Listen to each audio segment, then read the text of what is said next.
Exactly a minute after the 2:30 p.m., the time allocated for the House proceedings, this being a live proceedings of the Senate business this afternoon. And in the supplementary order paper, we have the report of the Standing Committee on Finance and Budget on the fourth basis for allocating the share of the national revenue among counties given priority. The House is set to resume debates on this motion that was interrupted yesterday in the afternoon, and we had senators giving their views in regards to the developments on the shareable revenue, where the National Assembly has indicated that they are going to reject the proposal by the Senate of 465 billion shillings, prompting the two houses to appoint a mediation committee to come up with a figure on the shareable revenue to counties. Celebrating the life of Professor Ngugi wa Thiong'o is a motion lined up for debate this afternoon. The celebration of the life of Professor Ngugi wa Thiong'o is a motion by Senator Danson Mungatana and Senator Veronica Maina. The two senators in their motion indicate that are aware that Professor Ngugi wa Thiong'o is a prominent author, or was a prominent author, academician, and human rights defender, globally recognized for his foundational contributions to literature and good governance. And he passed away on the 28th of May 2025, aged 87 years. Now, therefore, the Senate expresses its deep sadness at the death of Professor Ngugi wa Thiong'o and records its celebration and appreciation of his remarkable life, and extends heartfelt sympathy and condolences to his family, friends, and the nation. The Deputy Speaker of the Senate is already in the chambers this afternoon. Enjoy your viewing.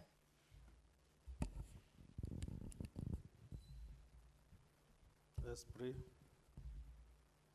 Almighty God, we beseech you to be on with your abundant favor and blessings as your servants who have been pleased to call for leadership positions in this republic. We seek guidance to treat and consider all matters that shall come under our deliberation in so just and faithful manner as to advance the peace, prosperity, and welfare of our country and of those whose interests we have committed to our church. Amen.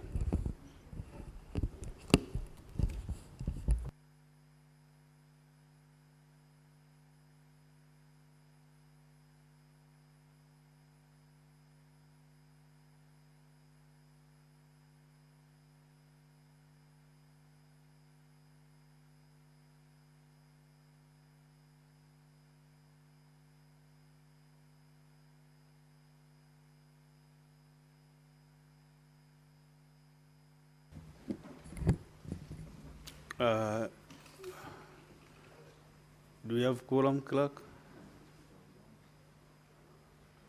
Sanjinta Tams, ring the quorum bell for 10 minutes.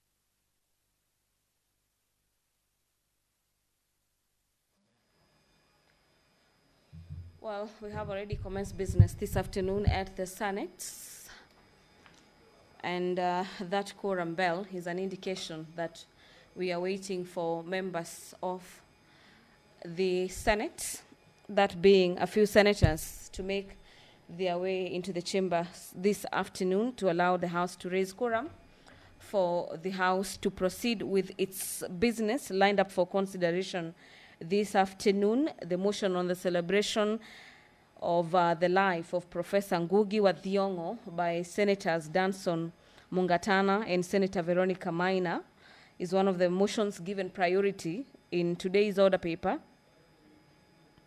The House appreciates that Professor Ngugi wa Thiong'o advocated for indigenous languages and indeed took up writing as his mother tongue at the time when it was not fashionable to do so, and further cognizant that his legacy is inspiring many generations towards cultural sovereignty and the power of indigenous languages in literature and thought led to numerous international awards being bestowed upon him.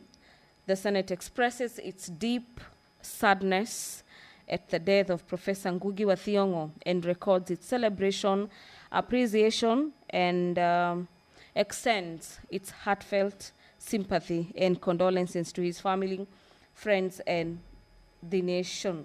At this juncture, senators will be eulogizing Professor Ngugi wa Thiong'o for the better part of this afternoon for his contribution to the literature world and to humanity. He passed away aged 87 on the 28th day of May 2025. But away from that motion that seeks to eulogize an icon, the Business Laws Amendment Bill, Senate Bills number 51 of the year 2024 by the Senate lead of the majority party, is currently at the second reading, or second stage, if you may like, and we'll be having a resumption of debate where senators will be giving their insights in regards to the various amendments proposed in the business laws.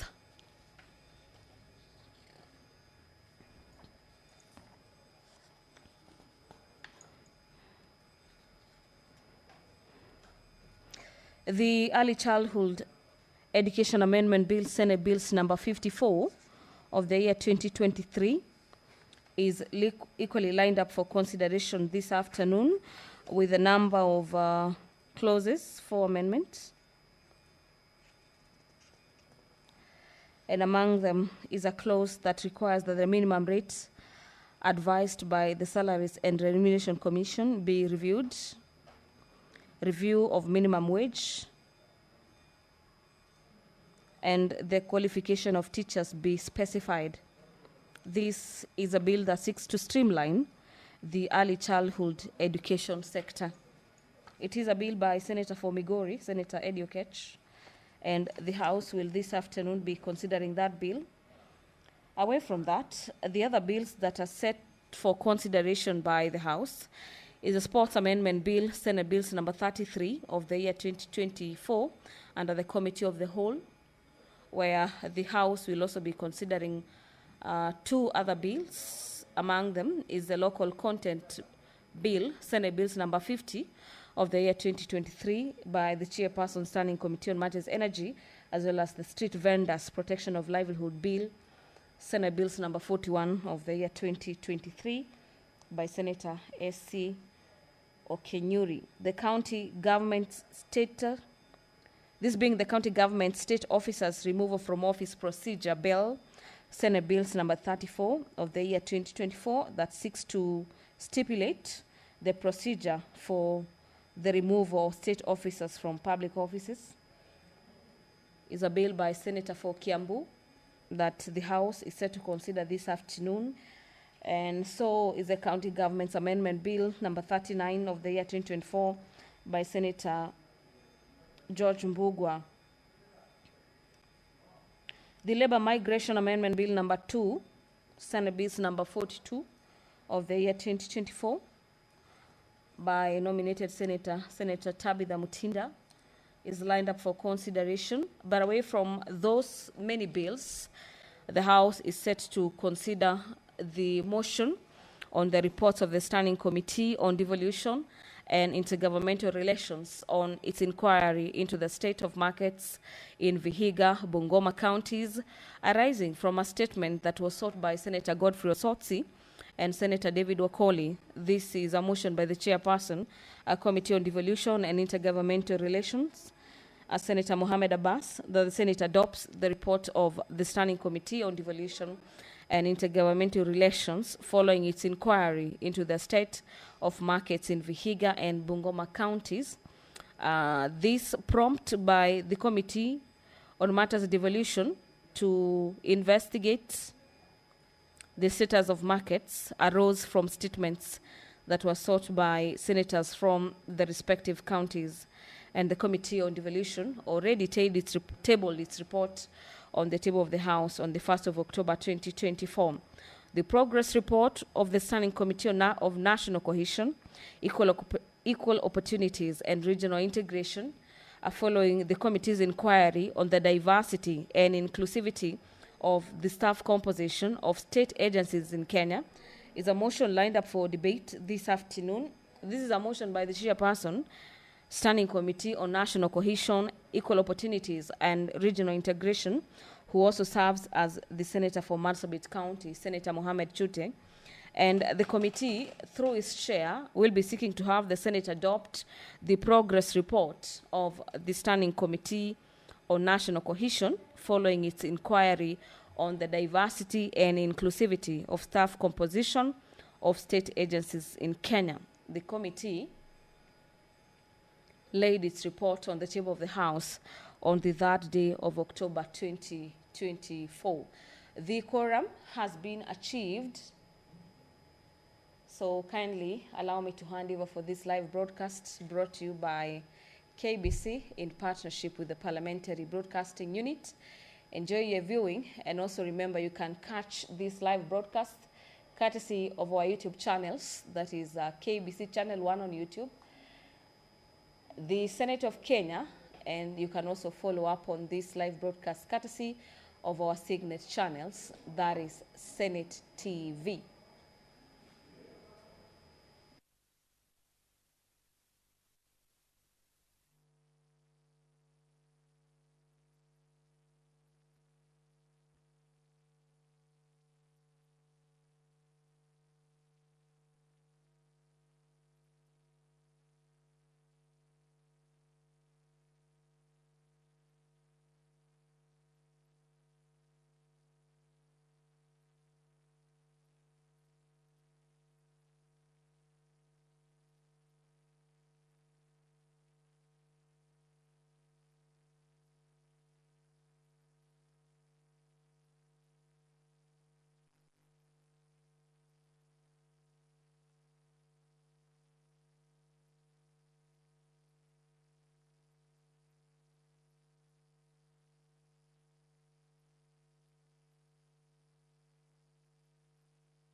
I confirm now we have quorum. Clerk, read out the first order. Order number 1, administration of oath. Next order. Order number 2, communication from the chair. Next order. Order number 3, messages. Next order. Order number 4, petitions. Next order. Order number 5, papers. Next order. Order number 6, notices of motion. Senator Danson Mungatana, you have a motion to give notice.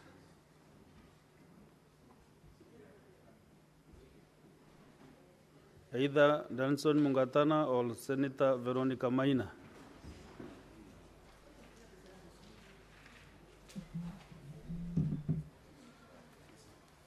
Thank you, Mr. Speaker, sir. Mr. Speaker, sir,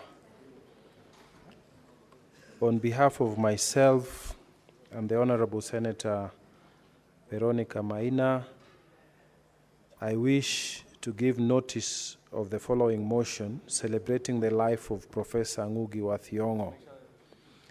That aware that Professor Ngugi wa Thiong'o, a prominent author, academician, and human rights defender, globally recognized for his foundational contributions to literature and good governance, passed away on the 28th May 2025 at the age of 87, cognizant that the late Professor wa Thiong'o had an illustrious career in writing and teaching literature spanning over 6 decades, where he authored landmark novels, plays, and poems that shaped post-colonial studies, contributed to social justice, and inspired generation of writers and thinkers across the world, appreciating that the late Professor Wathiongo advocated for indigenous languages and indeed took up writing in his mother tongue at a time when it was not fashionable to do so,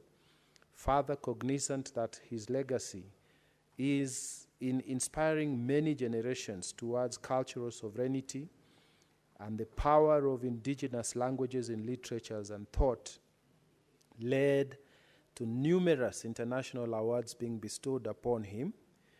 Now, therefore, the Senate expresses its deep sadness at the death of Professor Ngugi Wathiongo, records its celebration and appreciation of his remarkable life, and extends its heartfelt sympathy and condolences to his family, friends, and the nation. Thank you, Mr. Speaker. Next order.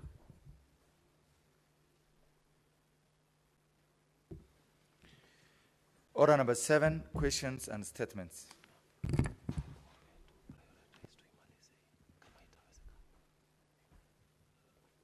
We have several statements. We start with under 53-1, Senator for Migori County, Senator Andy Okech.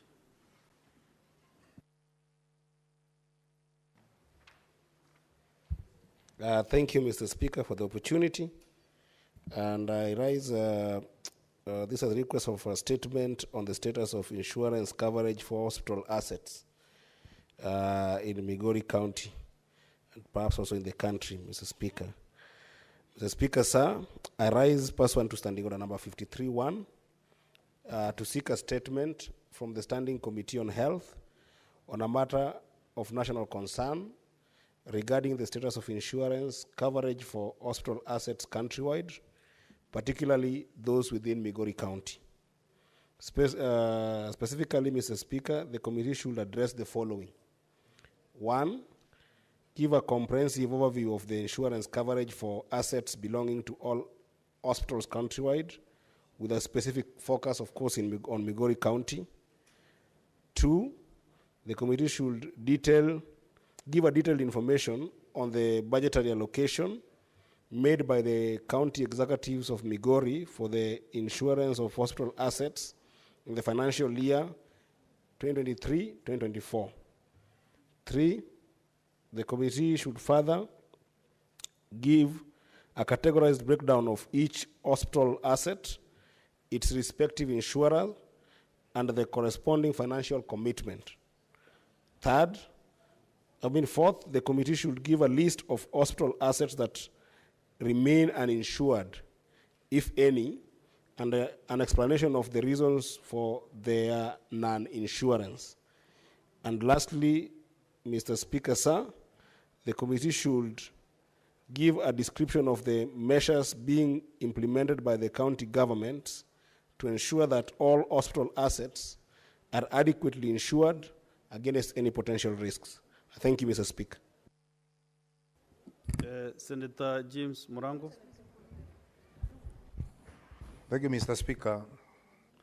Mr. Speaker, I rise pursuant to Standing Order 53-1 to seek a statement from the Standing Committee on Agriculture, Livestock and Fisheries on a matter of county-wide concern regarding the government's failure to purchase locally produced rice in Mwea, Kirinyaga County, which has resulted in the accumulation of over 5,000 metric tons in storage facilities. In the statement, the committee should address the following. 1, the criteria and process followed in approving the importation of rice into Kenya despite the existence of a stockpile of locally produced rice, specifically the 5,000 metric tons in Mwea.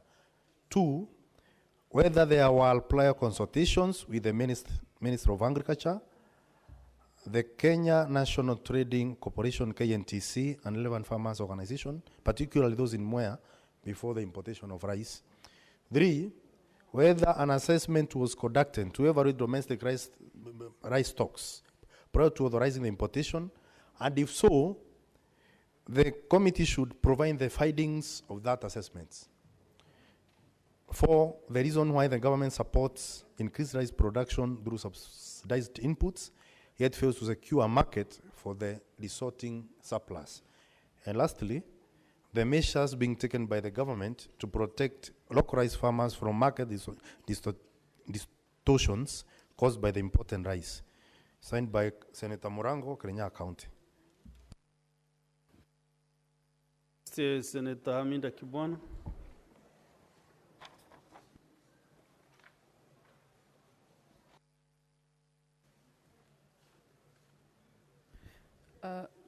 Thank you, Mr. Speaker.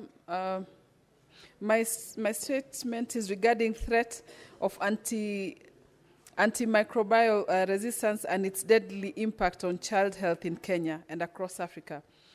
Mr. Speaker, sir, I rise pursuant to Standing Order 53-1 to seek a statement from the Standing Committee on Health on a matter of national concern regarding the public health threat posed by antimicrobial resistance, AMR, particularly regarding its impact on child health in Kenya and across the African continent. Mr. Speaker, sir, a recent global study has linked over 659,000 child deaths in Africa that occurred in 2022 to antimicrobial resistance infections, with Kenya identified among the countries experiencing a surge in the use of watch and reserve category antibiotics. High-risk drugs that should be used sparingly. The sharp rise in usage has been attributed to weak regulation, misdiagnosis, and inadequate diagnostic capacity, posing a significant threat to the health system and national development. In the statement, the committee should address the following. Number 1, a status update on the national antimicrobial resistance surveillance systems in Kenya, including the level of functionality and coverage across the countries. Coverage across the counties. Number 2, measures implemented by the Ministry of Health to regulate the prescription and use of watch and reserve category antibiotics, particularly within pediatric and primary care settings. Number 3, whether Kenya has developed or implemented a national action plan on antimicrobial resistance in line with World Health Organization recommendations, including in current status. Number 4, initiatives in place to strengthen the diagnostic infrastructure, enhance the capacity of healthcare professionals, and raise public awareness on responsible antibiotics use. Finally, targeted interventions and investments made to support antimicrobial stewardship programs, especially in county health systems, and the impact of reducing misuse and resistance. I thank you, Mr. Speaker. I want to allow very brief comments for 15 minutes, and then we proceed to statement under Standing Order 58. Senator Maureen Tabitha.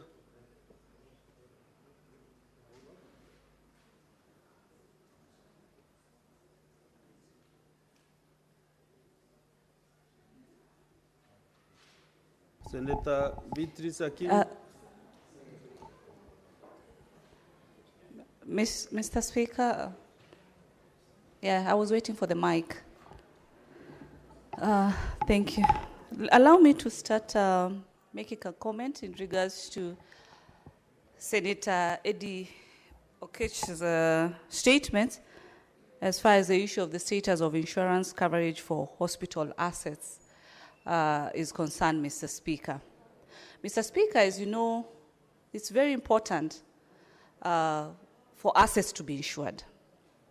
And the hospital is a very critical space whereby its assets need to be insured. Because in the event of any damage, then the insurance would definitely very much come in handy and be able to either replace these machines or whichever, depending on the terms that they have agreed with the client. Senator Okech has narrowed it to Migori County in regards to the question of how the county has ensured that all its medical equipments are insured. Mr. Speaker, this is a concern that does not only affect Migori County, but cuts across all the 47 counties. Where we are, in Nairobi County, where I represent, Mr. Speaker, we have so many hospitals, both private, both public, but now narrowing it to the public hospitals, it is important for hospitals, through their management, to ensure they factor in the budget of insurance for these particular equipments, so that these equipments can continue running, and it also makes it safer for the management in the event of any damage or any loss of this particular equipment. It's very important for there to be continued service delivery in these hospitals. The factor of insurance for the assets is very, very important. Insurance should not only be to the human aspect, but also to this machinery. The way we all adhere to ensuring that we insure our motor vehicles, among our other assets, Mr. Speaker. Just quickly, Mr. Speaker, on the statement by Senator Hamida Kibwana in regards to the rising threat of the antimicrobial resistance and its deadly impact on child health in Kenya and across Africa. Mr. Speaker, this country, one of our greatest weaknesses on the issue of data. We are not doing so well when it comes to data collection, because we should get a detailed report from the Ministry of Health as far as these issues of the resistance antimicrobial is concerned. And she has narrowed it to the children, because today in the world that we are in, we have so many antibacterials that have become so resistant.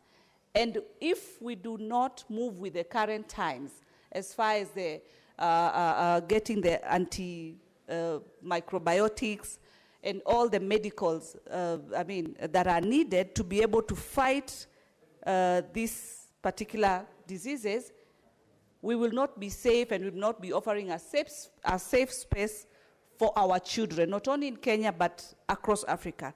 So because I sit in this committee, Mr. Speaker, I will champion to ensuring that we get the right information and the quick feedback that is needed. Thank you, Mr. Speaker. Honorable Senators, I said we do brief comments under 3 minutes. Senator Oburu Odinga. Thank you, Mr. Speaker. Mr. Speaker, I will be very brief. And I just want to make a statement, to comment on the statement sought by Honorable Okech on the issue of insurance of health facilities in his county of Migori. But, Mr. Speaker, this is not an issue of Migori alone. This is an issue which is spread countrywide. And, Mr. Speaker, there are people working in the public service who don't understand the importance of insuring public properties. And therefore, Mr. Speaker, you find that in a country like even mine, the hospital itself does not even have a title deed. They don't even care to get a title deed for their the hospital, the county hospital. And Mr. Speaker, insuring public assets is very, very important, because if you don't insure it, some people say, oh, do I care if anything happened to it? It is the government which will pay. But that government is you. It is the people who are going to pay. People are going to pay something which they should not have paid for. The insurance should have compensated them for. And therefore, when the committee is investigating this matter, it should be taken very seriously, and it should be across the board to cover almost all counties, because this is a principle which many, many counties don't want to follow, and they don't want to insure public property. Sometimes even government vehicles are not insured.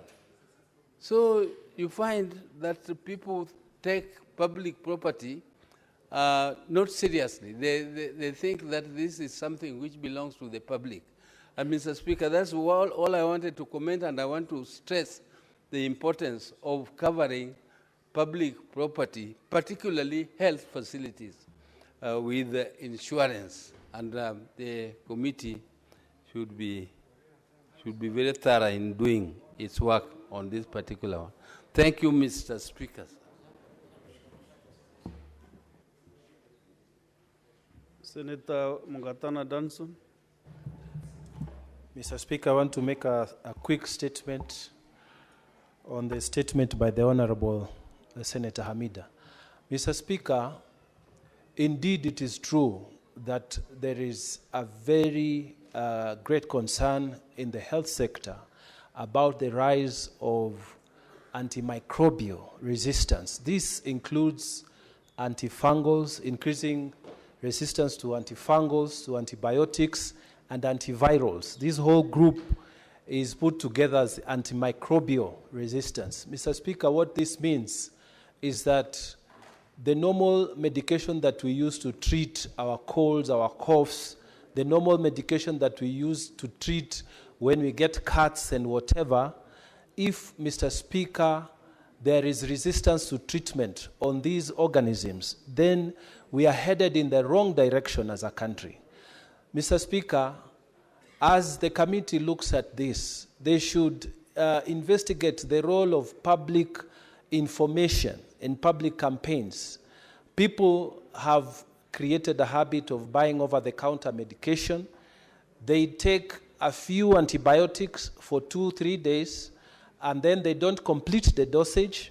They are never informed about the dangers of not finishing the antibiotic course.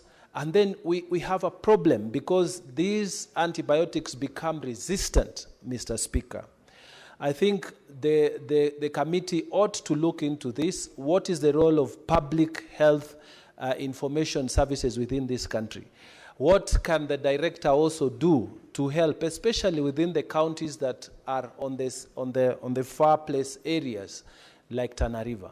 Mr. Speaker, may the committee also investigate also how this is infecting our animals, because for us who come from counties that keep animals, also this is a growing concern, that treatment, resistance to treatment is becoming a real concern, because some of these animals, Mr. Speaker, again, the same problems like in humans, incomplete dosages, lack of information, lack of proper diagnosis. Mr. Speaker, I pray that the Health Committee will properly engage so that our people can benefit. I thank you, Mr. Speaker. Senator Beatrice Akinyi, or Mr. Speaker, I thank you for giving me the opportunity. Mr. Speaker, I want to support the statement by Senator Hamida Kibwana and the statement by Senator Eddie Oketch. Mr. Speaker, sir, it is regrettable that our people are getting a lot of resistance from the use of antibiotics. And especially, Mr. Speaker, it is painful that she's brought up the statement, especially on the impact of child health in Kenya. But, Honorable Speaker, the resistance may not only be limited to children. All of us, all the age groups might be getting resistant to the use of drugs. But the question I ask myself, Mr. Speaker, sir, is that where is the public health department that deals with prevention, the preventative arm of health, Honorable Speaker? This must have been foreseen. And, Honorable Speaker, this could be aggravated by the use, by the fact that most patients buy over-the-counter drugs in the various chemists that we have all over the country. Mr. Speaker, I keep on asking myself why it is allowed that people can purchase antibiotics from chemists and they use them, Honorable Speaker. That kind of usage, Honorable Speaker, must also have led to the resistance that we are talking about. So, Honorable Speaker, I support this, and this must be looked into. Honorable Speaker, on the statement by Senator Eddie Okech, it is unfortunate that our county governments are not particularly even about his Migori, but all of our county governments do not ensure some of these facilities. Mr. Speaker, it is in good governance that our governors and the executive look into ensuring some of this so that we are able to forestall losses in the event that anything happens. Honorable Speaker, I support these statements, and I thank you for giving me the opportunity. Senator Morango James. Asante sana Mstahiki Speaker. Mstahiki Speaker, ningetaka kuunga mkono ombi ambao limeletwa hapa na Senator Aminda. Mstahiki Speaker, ninapoongea sahihi, mimi ni mmoja ambaye ameathirika na hili njanga ambalo ndawa zinazotumiwa zinafika mahali zinakuwa haziwezi kutibu. Kwa sababu either zinatumiwa vibaya ama zinatumiwa visivyo.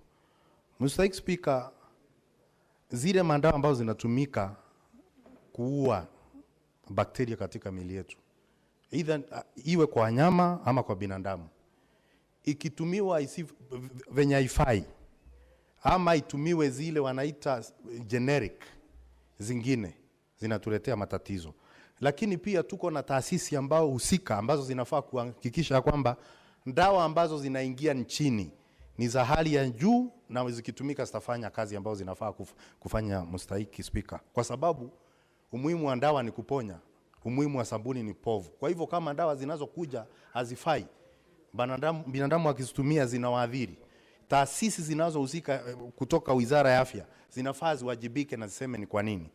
Na ya mwisho, Mstahiki Speaker, ninatachangia pia taarifa ambayo imeletwa na Senator wa Migori, kwa sababu utaangalia sana gatuzi nyingi zetu hawana haja sana na kuhakikisha usalama wa zile machini ambazo tuko nazo katika mahospitali. Kukiwa na moto utapata ile hasara tunapopata, na pia kuna ukosefu wa pesa ya kuhakikisha kwamba zile machini amerudisha tena, inakuwa ni kubwa mno.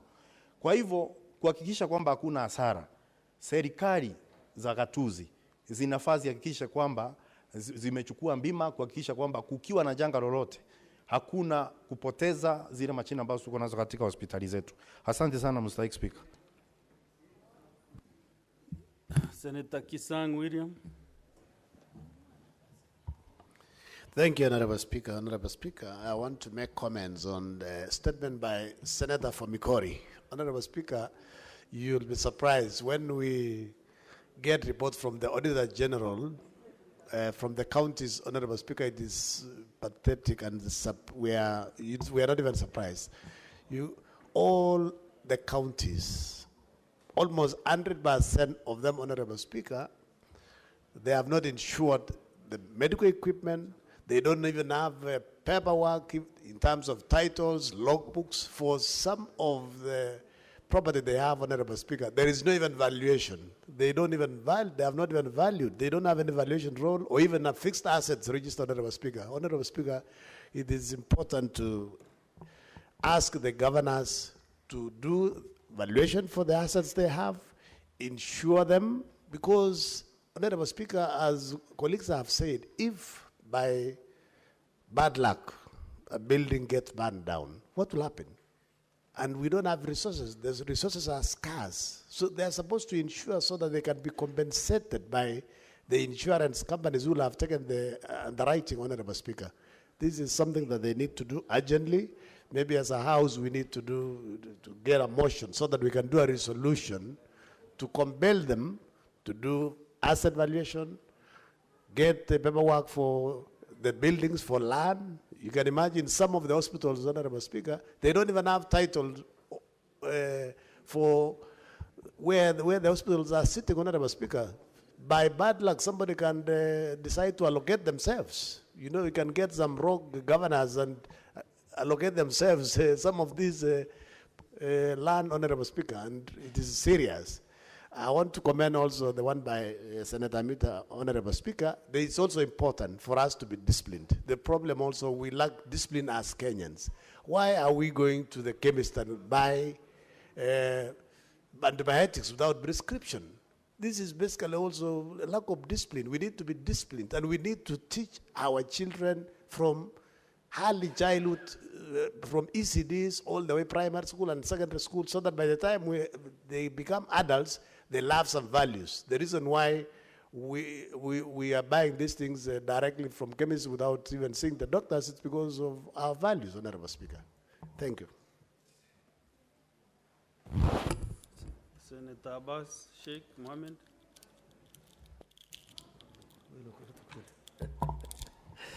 Thank you, Honorable Speaker. Honorable Speaker, I want to also join my colleagues to support statement by Senator Hamida. Honorable Speaker, actually, what is happening in this country is a very unfortunate situation. The drugs are just being bought from the counters. Even antibiotics and the controlled drugs are not being controlled. And therefore, it has actually been abused over time. And as a result, actually, there's a lot of resistance now for drugs, that some of these people cannot even be treated when they have, kind of acute sickness. Honorable Speaker, equally, it happens the same way, the way it's been done by the human being. When animals are being treated, they even, some of these people use by police. They use the drugs the antibiotic meant for human being to administer it to animals. And as a result, this one goes to the meat and the milk, and the same meat and milk is being consumed by animals, by people. And as a result of that, people get, drug resistance, and drug abuse has come. I think it's high time that we should not leave this thing to a settlement alone. We need to have a bill now to at least have a drug control and drug abuse control. However, at the same time, Honorable Speaker, I want also to join support Senator Morango's statements that this country has now turned out to be a consumer country, and that we are seeing we are even importing milk, eggs from outside the country. Our farmers actually are getting unnecessary competition, and they are not able to even sell their products. They're like eggs and meat and milk. Even corned beef now is being brought from outside the country. And therefore, we are losing a lot of market. Instead of, we are now getting everything from our neighborhood, East Africa, Tanzania, Rwanda, and Kenyans are only becoming consumers. We have become that lazy, that we are such a lazy society, that we are not even farming our farms, being left idle. With those few remarks, I beg to support. Okay. Your Honor, Senators, Senator Renda Molekina and your team, I'm not able to see my members properly. Senator Ndokech. There's a problem, leader. You should raise it. Our system is not working. I thank you, Mr. Speaker. Mr. Speaker, this side, the system doesn't seem to be working. We have been queuing and we are not getting the attention. How did I see that you are queuing? My eyes. I think my eyes were curious to speak. But, Mr. Speaker, on a more serious note, I want to thank you, and I wanted to make a quick comment on the statement by the Senator of, by Senator Murango. Mr. Speaker, there is a big problem in terms of the price and in terms of mop-up of rice in our country, Mr. Speaker. And, Mr. Speaker, I hope that the Committee on Agriculture, Livestock and Fisheries will actually take this statement very seriously and be able to look at the issues that are affecting farmers in Mwea with regards to the criteria and process that affects their pricing of rice, Mr. Speaker. Mr. Speaker, I've seen this even in Migori County, where the farmers of Lower Kuja in Nyatike constituency, Mr. Speaker, the farmers there are working very hard, but you find them every single time. Even today, if you go to Lower Kuja, Mr. Speaker, just the same way as people in Mwea, you'll find that they've got pile and pile of paddy that is not being bought, despite the fact that we've got a number of government institutions that can first buy paddy and second can also buy rice. For instance, the deal that we have with the Kenya National Trading Corporation, Mr. Speaker, is a deal that should be able to help these farmers be able to have their rice mopped up by the relevant institutions, Mr. Speaker. Right now, Mr. Speaker, the farmers in Nyatike have to sell their paddy to people who are coming as far as Uganda, despite the fact that these are rice that are subsidized by our local resources here from government, Mr. Speaker. And one of the biggest things that I hope that this committee will look at is quick payment to those farmers. Because the delay of payment, Mr. Speaker, when you go and give, for instance, your rice to Kenya National Trading Corporation, and then they want to pay it 3 months later, Mr. Speaker, when people who come from Uganda can come and pick it and pay a lower price, but pay immediately, it becomes a problem, Mr. Speaker. So the issue of payment is something that must be looked at, Mr. Speaker, and most importantly also, the subsidy in the input for rice, not only in Mwea, but also for the people of Migori County who are producing rice. Lastly, Mr. Speaker, the issue that has been raised by Senator Amida, Mr. Speaker, I think is an important one. And I think that, Mr. Speaker, on this particular issue, I hope that the statement, this committee, can go and look at the inappropriate use of antibiotic in animals that people are eating in this country, Mr. Speaker. The treatment of animals that form the basis for food that we eat in this country are a big contributor, Mr. Speaker, to this AMR problem, Mr. Speaker.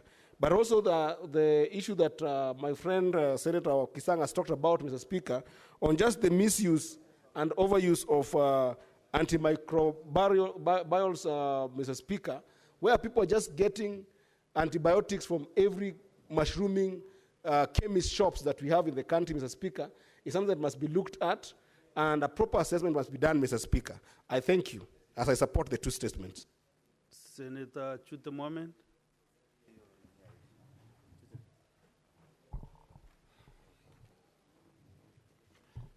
Thank you very much, Honorable Speaker. I'm being interrupted here by Munyoro.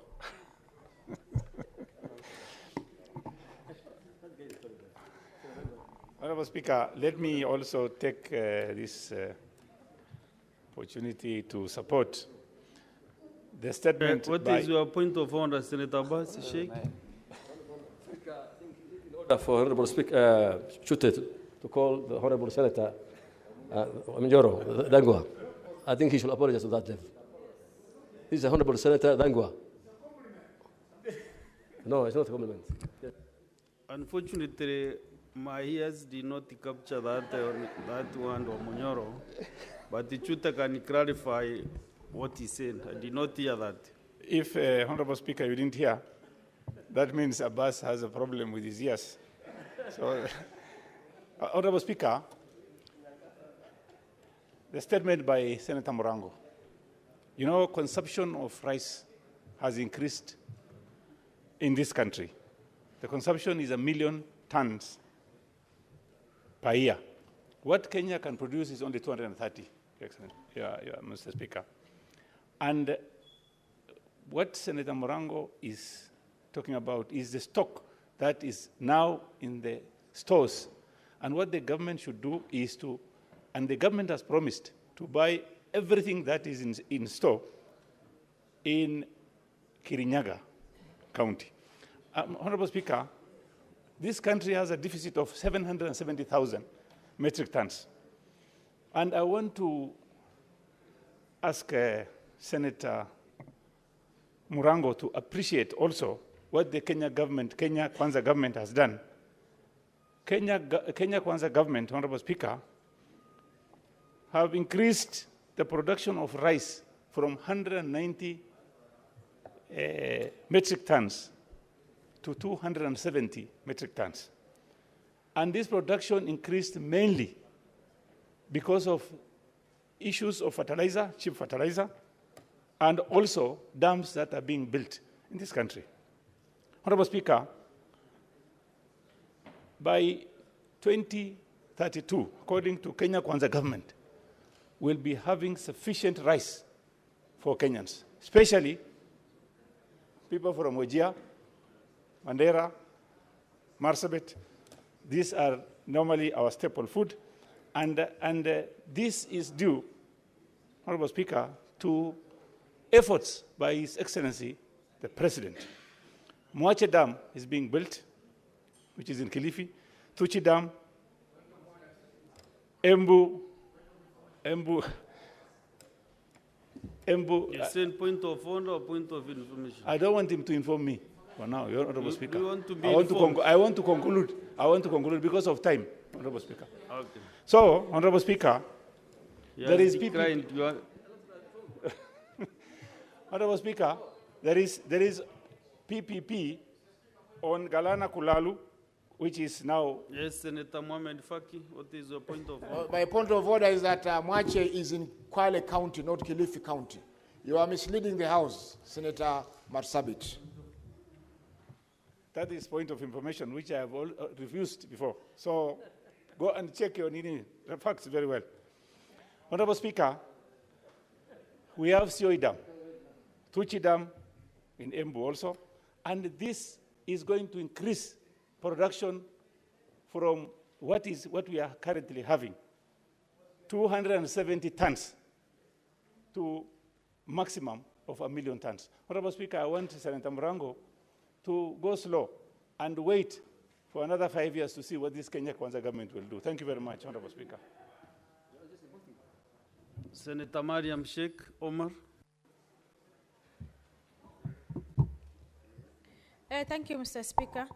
Mr. Speaker, I wanted also to comment on the statement by Senator Eddie Okech about the insurance of the medical equipment, Mr. Speaker. Mr. Speaker, there is a time a statement was raised by the Senator Kisi, that is Onyonka, about disappearing of medical equipment, that is ultrasound, Mr. Speaker. Mr. Speaker, if that disappearance of the equipment, people is suffering because of there is no ultrasound in Kisii Referral Hospital, Mr. Speaker. If the governor has insured the equipment, he will have replaced and people can benefit, Mr. Speaker. And secondly, I wanted to comment on the statement of Hamida on the antibiotic drugs, Mr. Speaker. That is caused by the overuse of the drugs and also buying drugs over the counter, Mr. Speaker. And also misdiagnosed by some doctors, Mr. Speaker, which leads antimicrobials doctor. Mr. Speaker, thank you very much. Senator Dangwa Paul Karungo. Thank you very much, Mr. Speaker. Yes, I am Paul Karungo Wathangwa, the Senator of Kiambu County. And Mr. Speaker, I don't have a problem when Senator Chute refers me to Wamunyoro. We are happily associated with Wamunyoro and all the people. Thank you very much. Mr. Speaker, I want to comment on the statement that was requested by Senator Eddie Okech, who is also goes by another name, Gisheru. Mr. Speaker, when it comes to county insuring the hospital equipment, there is a big problem, Mr. Speaker, because what happens is that they budget for the monies, Mr. Speaker, but they never insure those equipment. And when that happens, Mr. Speaker, we ask questions, where does the money go, Mr. Speaker? And it's not only for the equipment, even ensuring the civil servants or the county workers, and especially in Kiambu County, Mr. Speaker. And I requested for a statement here on the floor of this House in 2023 to the Health Committee, and I've never gotten a response, Mr. Speaker. I wanted to know, why did the county government of Kiambu take all the insurance, health insurance, from NHIF then, which is SHA today, to a private entity called MOA, Mr. Speaker? I've never gotten that response, Mr. Speaker, because the people of Kiambu, the workers of Kiambu County, they are suffering because the private insurance company is not insuring every medical aspect of their bills, Mr. Speaker.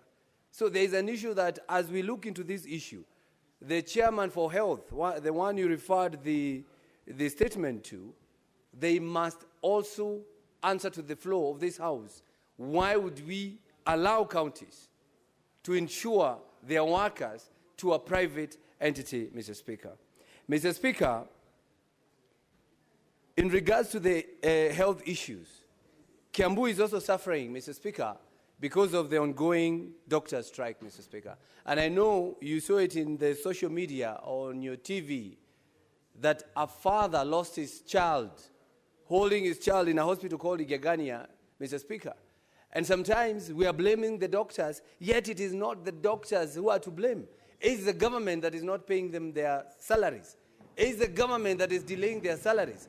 There is procedural transfers, Mr. Speaker, from these doctors. If you are seen that you are not giving good answers to the governors, you are transferred to a health center. From a health center, by the time you settle, you go to a level 2, from a level 2, and all that, Mr. Speaker. What I'm trying to say, Mr. Speaker, we should look into all the issues affecting workers within the hospitals, Mr. Speaker. And again, as I conclude, there is disinfectional health insurance scheme, the one I just talked about in Kiambu County. Kindly, Mr. Speaker, order or tell the chairman for health to give me my statement back or to answer to my statement. I don't know what is happening, Mr. Speaker, and I do not want to cast aspersions. Because for 2 years, I haven't received a response from my statement. Thank you very much, Mr. Speaker. Honorable Senators, in my early communication, and I allocated 20 minutes for statement hour, but I have realized that the senators sitting on my left, their system was not working. So I want to give just 2 senators from this side, Senator Ososi Gonfrey and Senator Sifuna. Then we go to the, what is it, Senator Seki? Both of you and Senator Mutina are just raising hands like, I don't understand.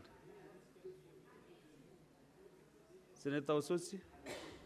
Thank you, Mr. Speaker. Mr. Speaker, I want to comment on the statement by Senator Eddie Okech regarding insurance coverage for hospital assets. Mr. Speaker, this statement, I think, is emanating from audit queries before CPIC committee regarding the issue of plant, property, and equipment in our various hospitals, where most of those properties or assets are not insured. And there are various reasons why that has occurred. One is that some of these equipment are leased equipment. So I think it's important for the committee to dig deeper into this matter, to look at the leased agreements and see what it says in regards to maintenance of those equipment and insurance for those equipment. But Mr. Speaker, I want to urge the committee to go beyond looking at insurance of assets. They also need to look at the ownership of assets in our hospitals. Mr. Speaker, we have audit queries on the issue of ownership of hospital assets. Some of the hospitals in our counties do not even have land titles, Mr. Speaker. The titles are either owned by the defunct local authorities, or some do not have a title at all. For example, Mr. Speaker, yesterday Garissa appeared before us, and we were surprised the Garissa Referral Hospital does not have a title, a land title. This is a serious issue that the committee should look at, and not just the insurance aspect only. They need to look at the status of ownership of all the assets. We are talking about equipment, we are talking about land, we are talking about building, we are talking about machinery, and we are talking about even motor vehicles, Mr. Speaker. This is a serious issue. The committee should actually bring back to this House a detailed report on ownership and management of assets in our hospitals. Mr. Speaker, I want to support this statement. Senator Amina Kibwana. Thank you, Mr. Speaker. I also wanted to support Senator Eddie's statement on insurance coverage for hospital assets. Mr. Speaker, this story, of course, it's the same story of the medical equipment, the mess. And I always keep on saying mess is always messy. And when you bring such statements, actually, they don't go through. I don't know why. I had a statement for the mess equipments for the last 2 years, and it has not gone through yet. The insurance is important for these facilities, Mr. Speaker, especially looking at the theft, looking at the breakdown of facilities, looking at the consequential loss insurance, Mr. Speaker, is important. When we visited Kenyatta Hospital, we realized many equipments, equipments are not functioning. And like what Senator Mariam said, that if only they were insured, then we would have replacement of these equipments, Mr. Speaker. Even in the ICU in Kenyatta Hospital, you find equipments that are not working because maybe they were not insured. And if they were insured, then we would have had replacement of such. It is very sad. And those counties, I really want to encourage the Committee for Health or maybe the Public Investment Committee to look into this matter. And also, I also want to support Senator Morango on the rice in Mwea. The Pishori rice in Mwea used to be our pride in Kenya, Mr. Speaker. But unfortunately, it's not the case nowadays. It's unfortunate that there's no motivation with the farmers. I remember the rice, we didn't have to push for any market, but we only had to, everyone used to scramble for the Pishori rice in Mwea. But then now, unfortunately, the Pishori rice, regardless of how much, it cannot be sold. I don't know where the issue started, but, it's both also the Ministry of Agriculture to motivate the farmers, Mr. Speaker. Then I also encourage that the government should protect local rice farmers from market distortions caused by imported rice, Mr. Speaker. The imported rice, that's what we go for, unfortunately, nowadays. So immediately the farmers are motivated, then they will up their game for the quality rice, and Kenyans, of course, will scramble for the Pishori rice, Pishori Mwea rice again. I thank you, Mr. Speaker. Last but not the last, Senator Seki Denku. Thank you very much, Honorable Speaker, for this great opportunity that you have given to me. I also wanted to put my voice to the statement sought by Senator Gishiro, Senator Migori, on the issue of the insurance of medical equipments in our hospital, Honorable Speaker. This is a very important statement that has come on the right time when we have a big problem in our hospital, particularly even Kenyatta National Hospital here in Nairobi. Honorable Speaker, just a few days ago, we had a problem in Kenyatta Hospital where we have a breakdown of chemotherapy machine, and most of Kenyans have really suffered on this issue. So this statement has come the right time to sort this problem on issues of maintenance, issues of servicing of these machines, and when we have an insurance cover, to cover these big machines that may not be replaced within a shortest time possible. The insurance, the counties and the hospitals, general hospitals like the Kenyatta National Hospital need to provide a mechanism where they insure these medical equipment so that people will not suffer. I am sure most Kenyans are suffering because of failure and breakdowns of these machines that are not found just as soon as the management want. So I do support this statement, and thank you very much, Honorable Speaker. Thank you. Honourable Senators, Senator Fatuma Duro, you have a personal statement and standing on the 58. Yes, Majority Leader and Senator Kajwang.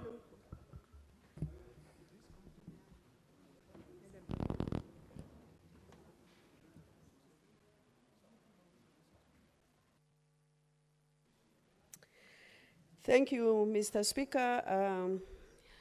I want to issue personal statement on the inappropriate and disparaging remarks made by Honorable, I don't know whether to call him Honorable Abdi Ibrahim Hassan, Governor of Isiolo County on 1st June 2025. Mr. Speaker, this statement that he has made is all over social media, and I don't have to repeat because, Mr. Speaker, I am rising pursuant to Standing Order 58 to make personal statement regarding the inappropriate disparaging remarks made by Abdi Ibrahim Hassan, Governor Isiolo County, during the Madaraka Day celebration in Oldonyiro Ward, Isiolo North constituency on 1st June 2025. Mr. Speaker,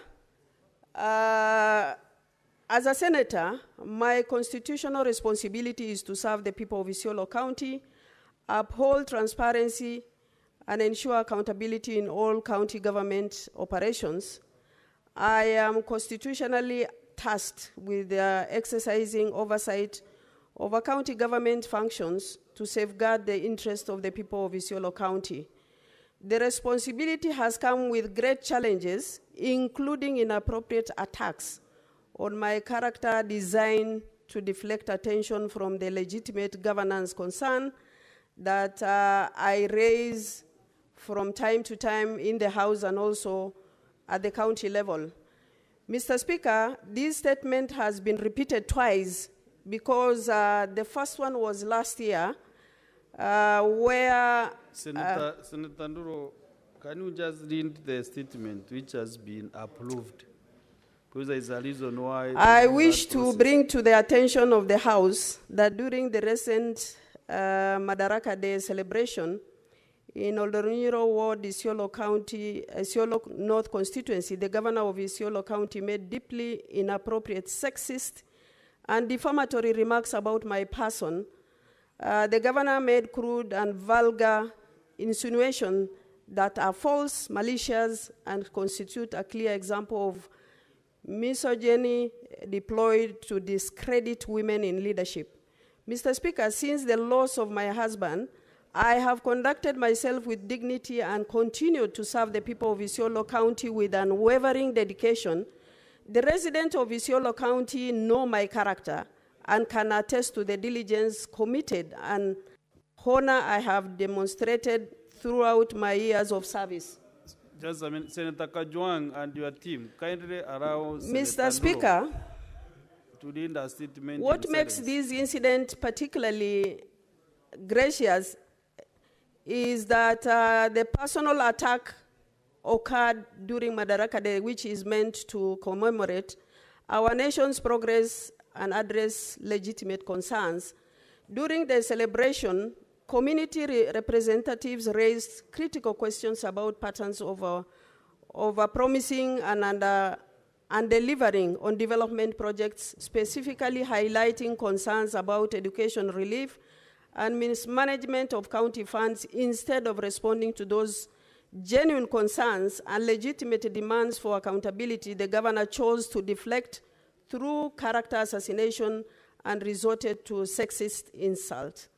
This represents more than just an attack on a woman. It is an assault on women in public service and every sphere where our voices challenge the status quo.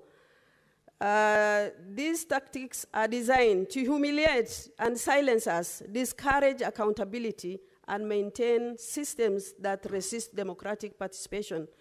Mr. Speaker, I would like to state categorically that such conduct has no place in our democratic discourse and demonstrates profound disrespect for the office of the governor holds and the people he serves. Finally, Mr. Speaker, I wish to reaffirm my unwavering commitment to serve the people of Isiolo County with the dignity, transparency, and accountability they deserve.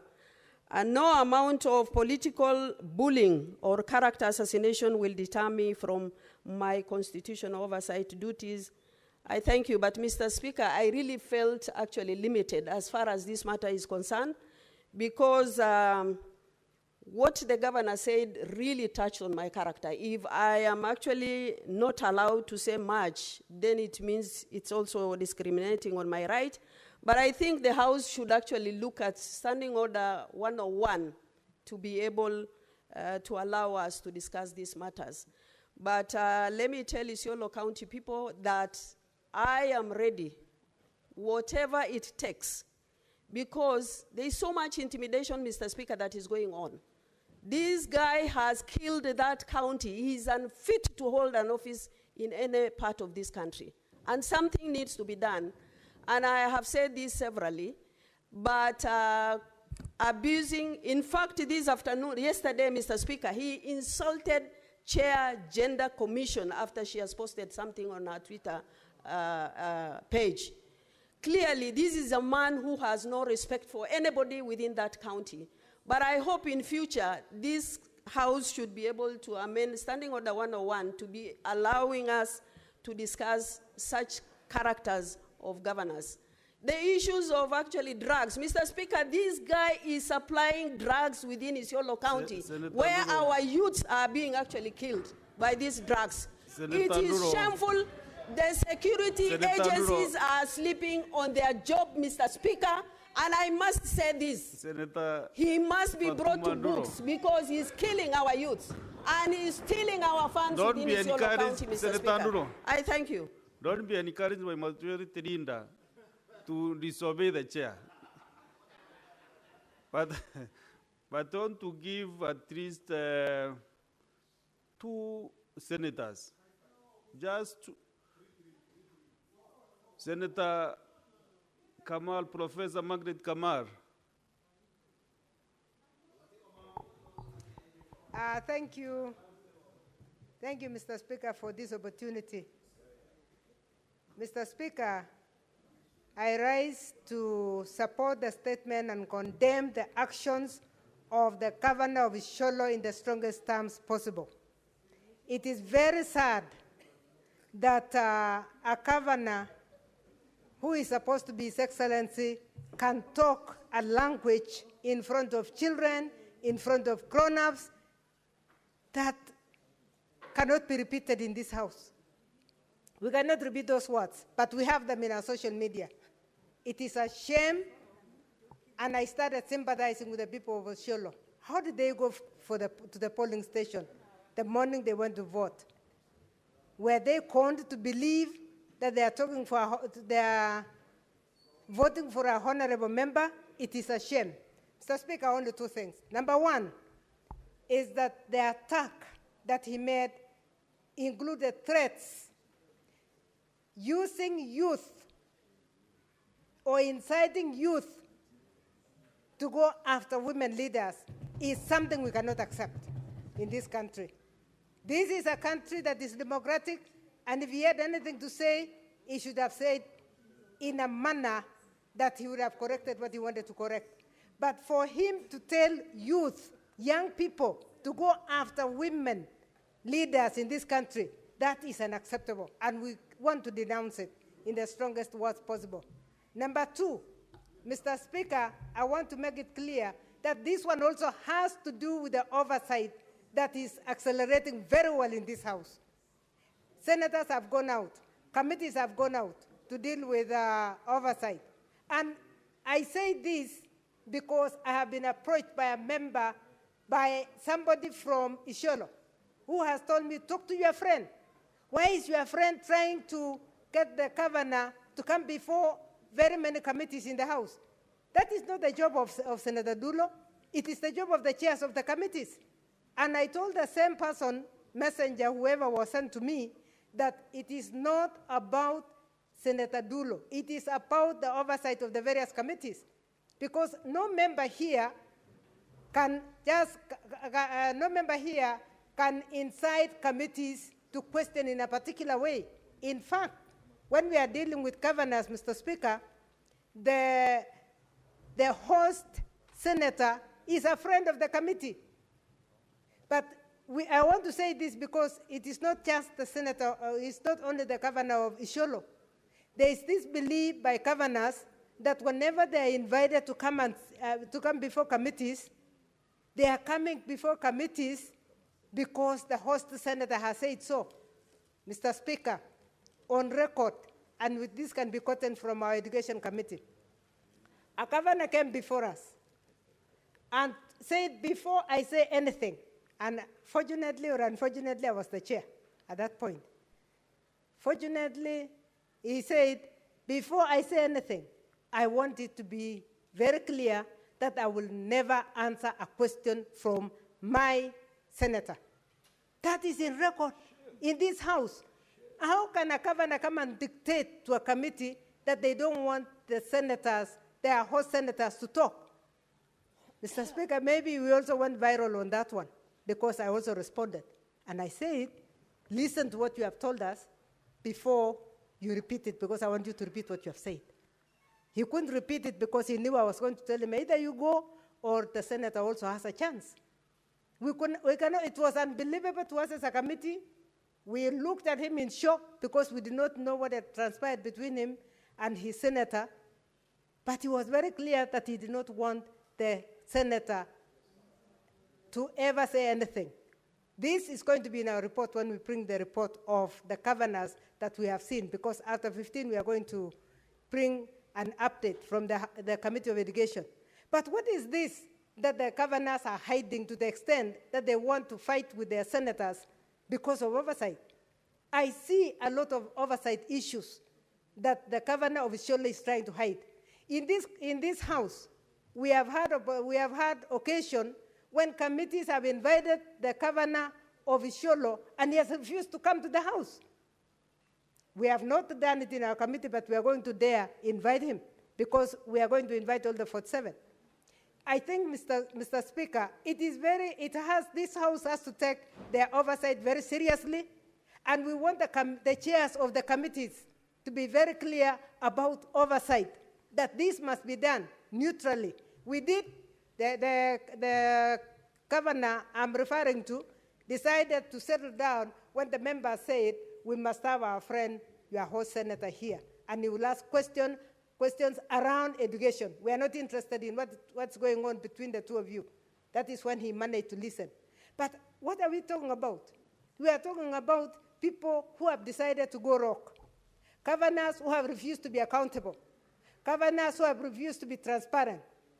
As we are talking about Isiolo, I chaired the committee of devolution in absence when my chair was not well, when we were in Naivasha. And the things we hear about Isiolo are horror. We have a county that needs attention, and I hope we'll be able to go as the Committee of Devolution. A county where the governor comes, I hear once in a month. We need to pay attention to the governors. Thank you. Senator Shakila Abdalla. Asante Mheshimiwa Spika. Mheshimiwa Spika, hii kesi ya Mheshimiwa Fatuma Dulo ni moja imeongezeka katika ile list ya uhalifu unaoendelea wa kina mama. Uhalifu ambao kwamba ni wa dhulma za kijinsia kwa kina mama, dhulma za kufanya kina mama waogope kuingia katika siasa na kuongea maoni yao kikamilifu. Mheshimiwa Spika, tunataka hii seneti ichukue hatua kali kwa gavana kama yule kwa kufanya kitendo kama kile, kumkashifu mheshimiwa mwenzake hadharani bila sababu, kwa sababu Fatuma hajamkosea, alikuwa anafanya kazi yake ya seneti kwa kumuita hapa kuja kuulizwa maswali kuhusiana na majukumu yake ya Isiolo. Lakini kwa sababu yeye ni mtu ambaye kwamba anataka kuficha madhambi yake nyuma ya Mheshimiwa Fatuma, ndio sababu anaweza kumdhulumu na kumkosea kwa matusi ambayo hayawezi kueleweka. Kwa hivyo Mheshimiwa Spika, tuna condemn na tunapinga dhulma hizi za kijinsia zinazoendelea kwa kina mama, hususan wamama ambao wako katika mirengo ya kisiasa. Tunapinga na tunakataa na tunamuaibisha huyo gavana wa Isiolo kwa yale mambo ambayo mnayafanya. Asante Mheshimiwa Spika. Hebu tumsikie huyu mzee wa Kericho aseme nini. Senator Cheriot Harlow. Mr. Speaker, any leader who watched the utterances of Governor Guyo was terribly embarrassed and felt ashamed to be called a colleague leader. Because when young people watch such utterances, Mr. Speaker, they think that that is a norm. Mr. Speaker, if that was not sexual violence against Senator Fatuma Dulo, then I don't know what sexual violence is. Mr. Speaker, those utterances are a complete, Mr. Speaker, I lack even the words to properly express myself, because as a leader and somebody who understands the difficulty in executing the work of a senator, Mr. Speaker, I felt very embarrassed. And I felt bad on behalf of Senator Dulo, because I know that this is a senator just going about her business. And many times governors do not appreciate how difficult it is, because when bad things happen in our county governments, many times citizens look up to you as a senator to speak on their behalf and questions when things go wrong. Unfortunately, that on many occasions is misconstrued to mean that you have any personal vendetta against an individual who's serving as a governor. That's the nature of our constitutional duty. It is our work to be the eyes and the voice of the people. And that is all that Senator Fatuma Dulo has done. Therefore, I want to challenge Senator Fatuma Dulo to file a formal complaint with the EACC, because this is an ethics issue, Mr. Speaker. This is a leader who's behaving unethically. It goes against the provisions of Leadership and Integrity Act, Mr. Speaker, and the behavior of public officers. Because young people watch, I'm sure they were part of those celebrations, and when they now look at a widow like Fatuma Dulo, they imagine that that is the kind of leadership that we have as a country. Therefore, Mr. Speaker, I join those that are condemning the utterances of Governor Guyo, Mr. Speaker, and urge or ask the people of Isiolo, when you look at such utterances being made against a woman leader from your county, do you feel proud? Are you happy that that is the kind of leadership that your county has? It's unfortunate, it is wrong, and something that I condemn with the strongest term possible. I thank you, Mr. Speaker. Senator Wabua Enoch.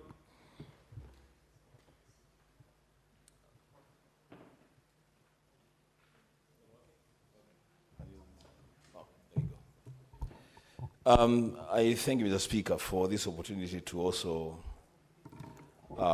stand in solidarity with our colleague, Senator Dulo, who has suffered a sexist attack from a fellow leader in the same county. Mr. Speaker, I want this House to take note of the fact that when sometimes last year, the CPAC committee led by Senator Kajwang visited Isiolo, certain things happened that were untoward, and those things were directly attributable to the governor. The Speaker, to be remembered again, not many months ago, there was a presidential visit in Isiolo.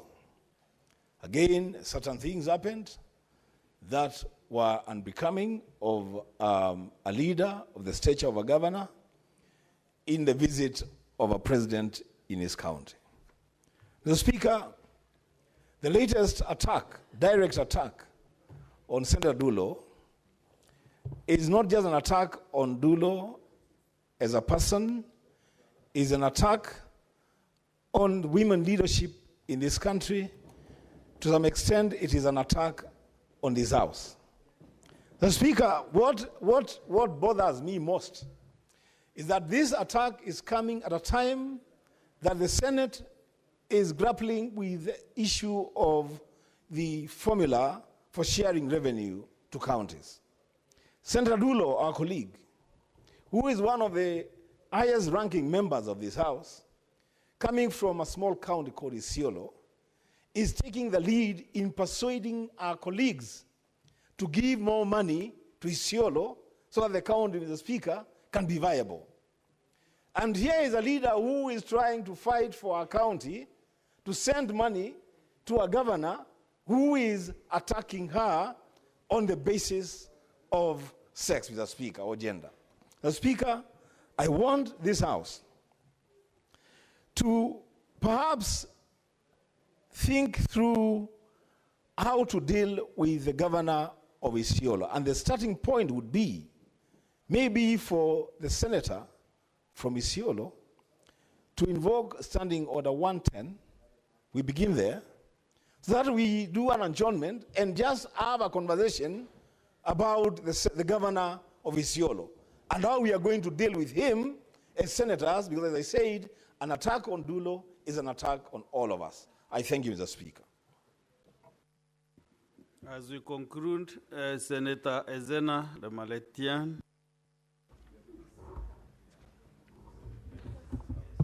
Thank you, Mr. Speaker. And I rise to add my voice to the statement by Senator Dulo, a woman whom I truly admire and respect, from a minority pastoralist community and a trailblazer in the leadership and political spaces in this country. That is to say, we are very proud of her as pastoralist women. Mr. Speaker, what the governor of Isiolo did is something that will amount to, is a criminal offense that can amount to an impeachment. The governor has violated the Chapter 6 of Leadership and Integrity, on leadership and integrity. And I had the privilege to work with the EACC. And I implored the women of Isiolo County to come out and write an impeachment against this governor. If we have female MCAs in Isiolo County, they should know that the Swahili people say, when you see your friend's head being shaved, you are next. They should know that this is an attack on the women of Kenya, an attack on the pastoralist women, an attack on this house. And Mr. Speaker, I am very hurt that I indeed see a whole public officer making such reckless remarks, regardless of the fact that he has children, he has a mother, he has a wife, and sisters. How does this man sleep at night?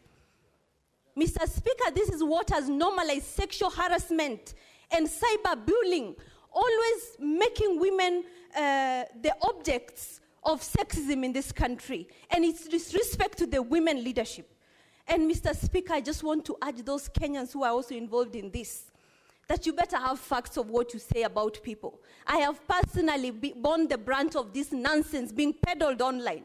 Mr. Speaker, we want to assure you and every other Kenyan that as women and as the Vice Chair of Kenya Women Senators, that we are not in these political spaces to sell ice cream.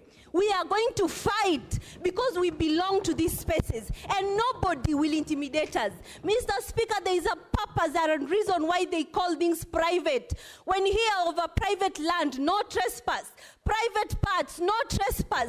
Nobody has the right to dictate how somebody utilizes anything that is private to them. And let this be known across the whole country, that we are not here, we are not apologetic about being in these spaces. And the target has always been on the strong women, on women of integrity. They should look at our history and how we got here.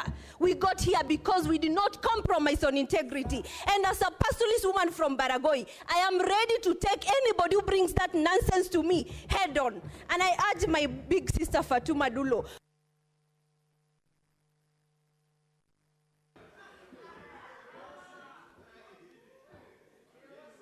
Senator Robahali Ibrahim. Thank you very much, Mr. Speaker. And as a senator coming from the region, what happened No, as a senator coming from the region, this is the most, and as an elder, it is a very embarrassing statement that even when I watched it, I couldn't watch it to conclusion. I started asking myself, this is a leader demonstrating behavior unbecoming of a leader of the stature of a governor of a county. It's an embarrassment to the society that we come from. You know, for that leader to be able to stand and start speaking, you know, in statements that I cannot utter myself against a leader with, who has earned her position in society from becoming, you know, a provincial administration person, you know, work that is cut out for men and excelled in it, become a lawyer and go through elective position in our region where you cannot even find women who can go for elective position to be elected into office.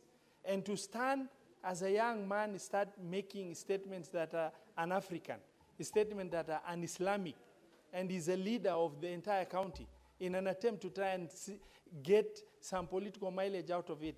Mr. Speaker, sir, that is the most embarrassing, the most derogatory statement that can come out of a governor of a county, and a governor of a county who is a Muslim by faith, to be able to make such a statement. Because, and Mr. Speaker, you know, and I can just go to direct translation. In Islam, we say, haya ni katika imani, na haya haileti illa kheri. You cannot afford to speak in you know, demeaning ways, and you are leader of a county. People look up to you as a governor. People look up to your demeanor. Forget about what comes out of your mouth as a governor. People look up to you as a leader to be able to provide hope. You cannot be going to Baraza to start responding to a female leader and start making a statement that cannot even in society be accepted unless you are uncouth, uncultured, barbaric, and you lack the societal norms that where we belong to, for you to be able to understand there are limitations that are imposed by society. There are limitations in behavior. We all get angered, but we cannot express some issues in public.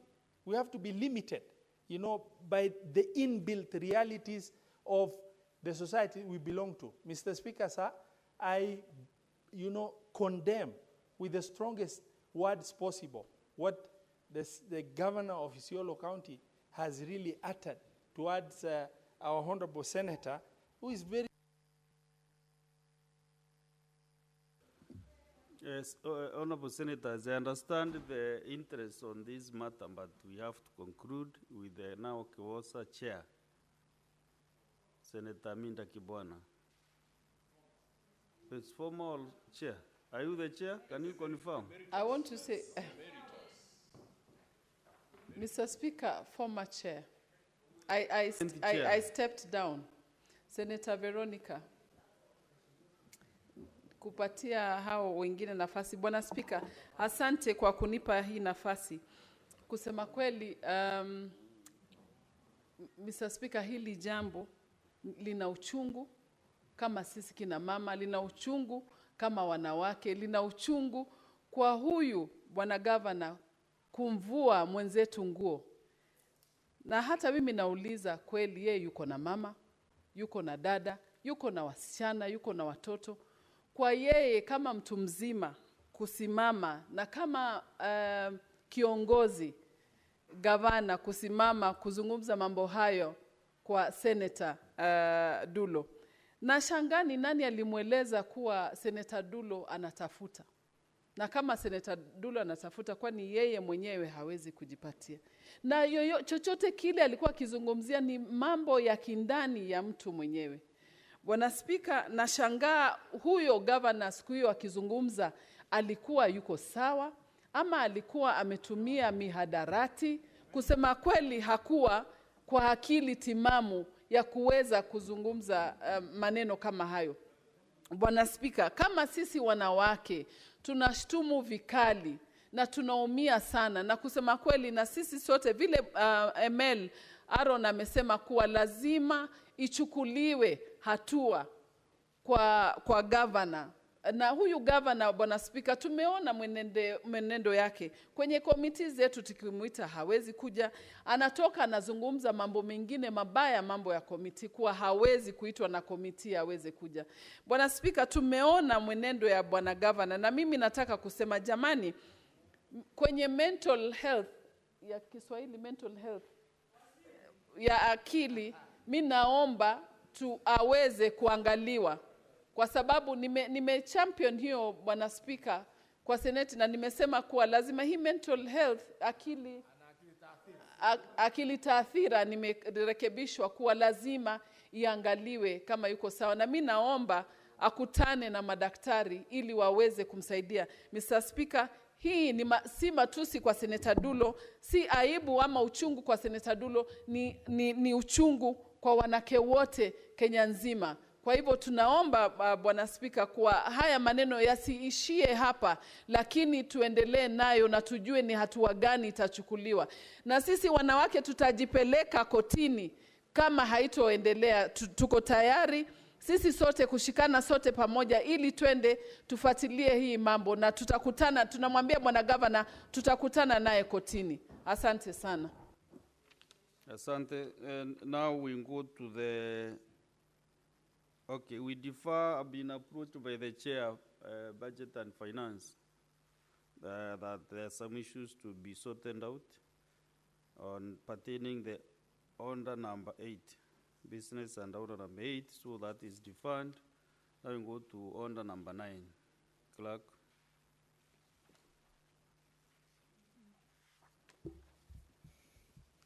Order number 9, motion. Celebrating the life of Professor Ngugi wa Thiong'o.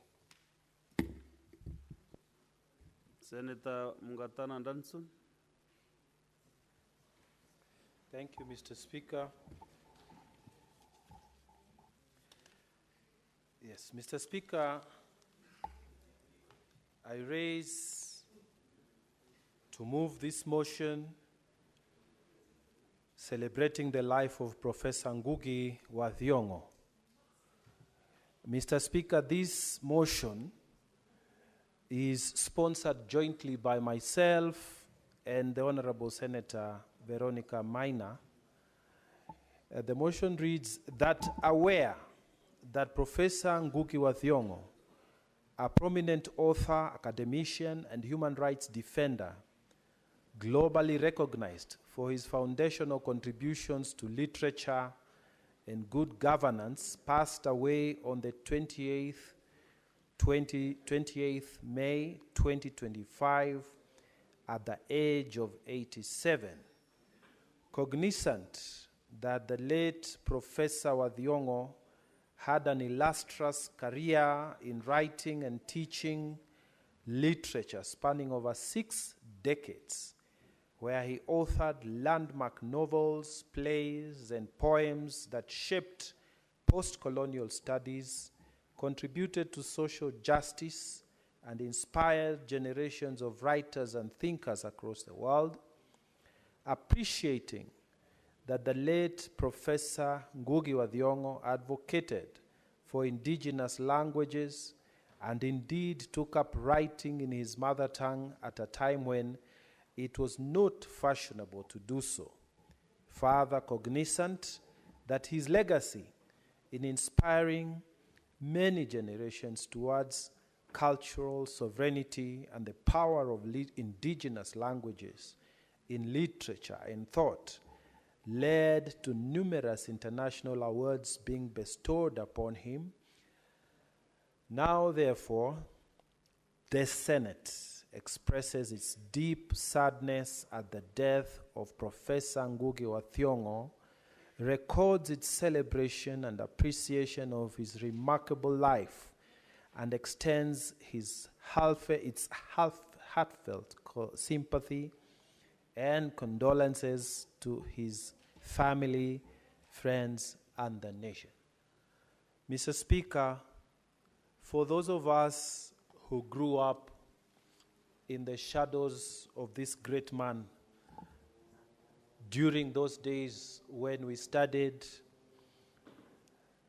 literature in our earlier years in life and in school, Many of us remember Professor Ngugi wa Thiong'o as a man who fought both the colonial regime and resisted dictatorial tendencies of post-colonial Kenya without fear or favor. This great African literature giant died on the Wednesday of 28th May 2025, aged 87 years. Mr. Speaker, Ngugi wa Thiong'o was born under British colonial rule in 1938. He was anti-colonialist. He was anti-dictatorial. And he was also a militant proponent of the use of African languages. And he wrote many, many celebrated plays, including Devil on the Cross, including The Wizard of the Crow. He lived through the Mau Mau uprising as a teenager. During that time, he saw hundreds of our people abused, imprisoned, and tortured. During this conflict, Professor's father was forced to sell off his land, and he also witnessed the death of his two brothers during this struggle. And this struggle and his experiences formed the backdrop to the novel that made his name, Weep Not Child, which was published in 1964, just a year after Kenya gained its independence. Many of us will remember studying literature and talking and reading about this Weep Not Child and Professor Ngugi wa Thiong'o when we were younger. Professor wa Thiong'o, he grew up in the shadow of the violent war for independence in Kenya. He went to university in Uganda at a time of political and literary ferment across Africa, and he came of age first in Uganda and then in Kenya after it gained its independence. Professor Thiong'o was thrown in jail by the Kenyan government. After his release, he continued his writing and political activism, first in Kenya, then he went in exile in London, and finally in the US, where he was a professor of literature for over 30 years. Mr. Speaker, alongside writers such as Chinua Achebe and Wole Soyinka, he was part of a literary scene that flourished in the 1950s and 60s during the last years of colonialism on the continent of Africa. Mr. Speaker, Ngugi wa Thiong'o, unlike maybe the literary geniuses of that time like Chinua Achebe and Wole Soyinka, he was a militant because he wrote with a feeling. His books were cutting. It was like a panga against colonial and post-independence dictatorship and against the ruling elite at that time. Mr. Speaker, we celebrate his works and continue to read them to date. His first book of essays, Homecoming, is at once engaging and it is very polemic. I have mentioned his early novels like Weep Not Child, A Grain of Wheat, which had huge impact against the colonial government. He wrote a series of novels, short stories, and plays. As Ngugi became a lecturer in English literature at the University of Nairobi. Then he studied English. Then he argued that English department should be renamed and its focus should shift to literature around the world. He also said, why can't African literature be at the center so that we can have a comparison between the cultures, the African culture, the English culture, and the relationship between the two? Mr. Speaker, in 1977, he published his fourth novel, Petals of Blood, and then the play, The Trial of Dedan Kimathi, which dealt with the troubled legacy of the Mau Mau uprising. But it was his co-authoring of a play written in Kikuyu which led to his arrest and imprisonment in Kamiti Maximum Security Prison. He was jailed not for thundering political context, but for the play in Kikuyu called Ngahekande Nda, which means I will marry when I want. But even in prison, Mr. Speaker, Professor Ngugi wa Thiong'o continued to write. He wrote his memoir on toilet paper in prison.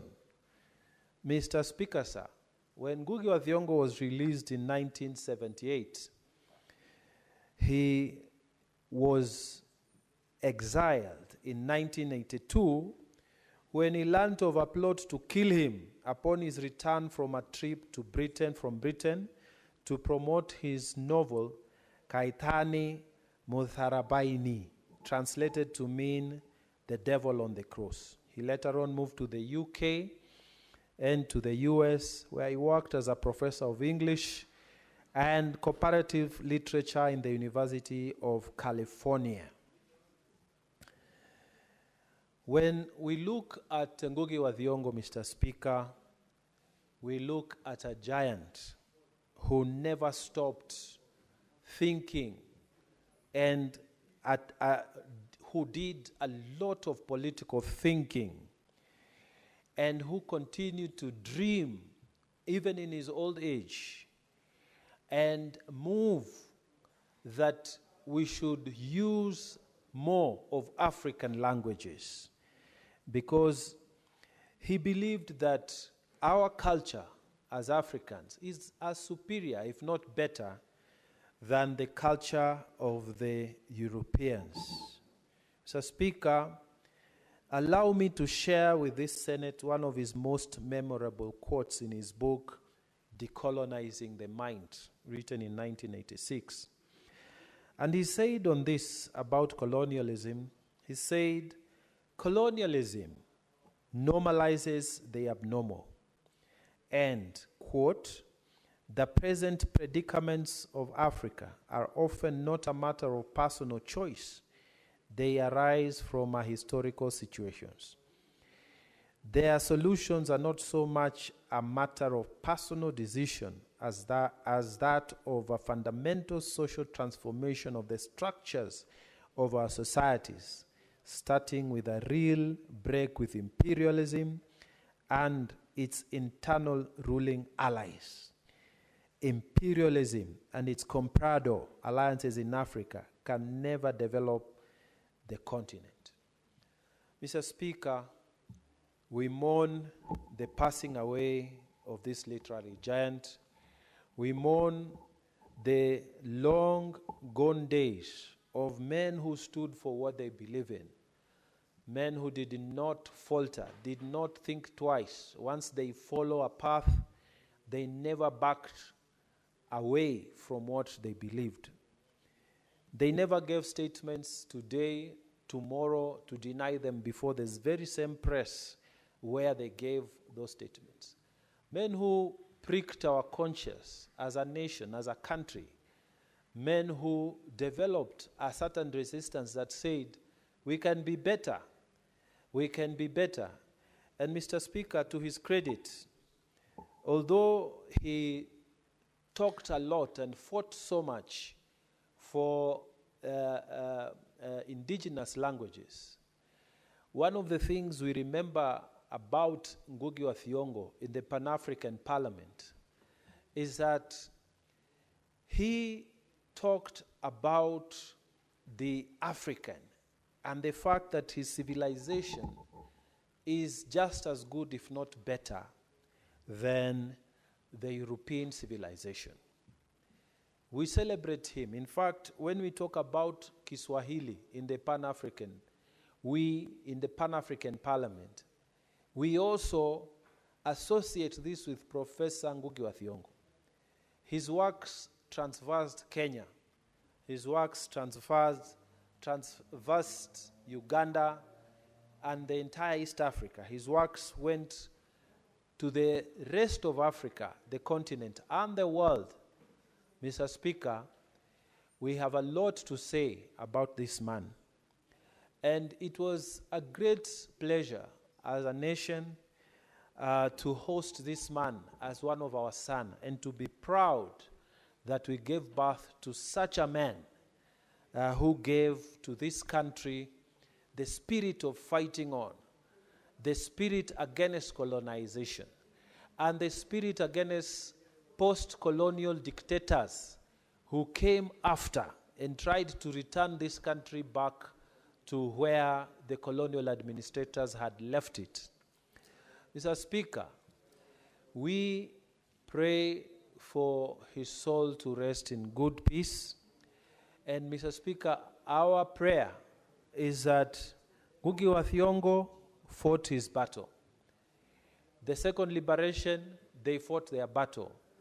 And the young people who are in this country now, it is also your time to fight your own battle. As we plan our exit outside this time, when the sun finally sets, like it did for Professor Ngugi wa Thiong'o, we want to see another fire burning outside, coming to take over from where we left it. Because this country must be better than it is now. This country can be better than it is now. And this country would be better than it is now if we continue with the spirit of those who believed in this country, those who made this country happen, those who made this country be what it is. Mr. Speaker, so much can be said about Ngugi wa Thiong'o. We were outside town in Kisumu with the Energy Committee. And Mr. Speaker, Honorable Veronica and myself were engaged in very animated discussions about Professor Ngugi wa Thiong'o, together with other senators. And Mr. Speaker, the people that we interacted with, as young as they are, they still gave reference and deference to Ngugi wa Thiong'o. If you look at the internet, even our social media, it was awash with the news of the passing away of this great man and what he meant to this country. This Senate today honors this man. Mr. Speaker, this Senate today says thank you to the family for giving us this man. This Senate today, Mr. Speaker, honors the great son of this country, and may his spirit of fighting to make our country better, may it continue. May that renewal, Mr. Speaker, always be within us. May the fires of revolution, the fires of making this country better, may they continue burning with the people who will come after us. Mr. Speaker, with so many words, I beg to move and request Honorable Senator Tobiko to second this motion. I thank you, Mr. Speaker. Senator Felix Tobiko. Thank you, Mr. Speaker.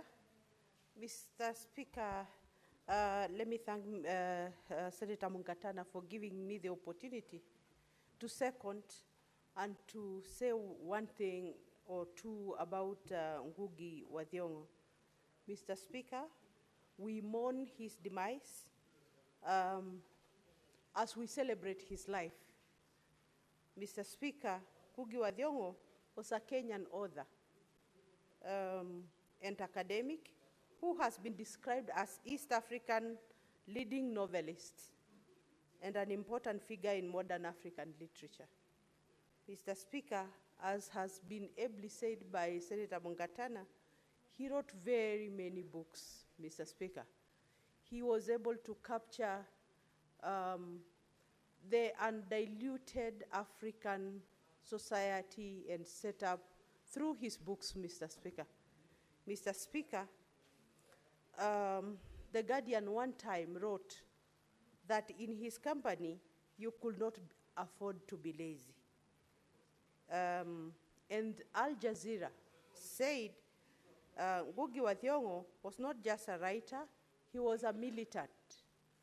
Mr. Speaker, has already been detailed, he wrote very many books that are still used in our literature classes today.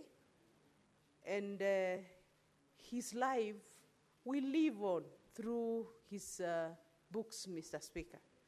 Mr. Speaker, it's ironical that Ngugi wa Thiong'o, who completely was against colonialism and wrote a lot about colonialism, was forced by circumstances, Mr. Speaker, to leave his homeland, to go and live and stay in the land of the colonizers, Mr. Speaker.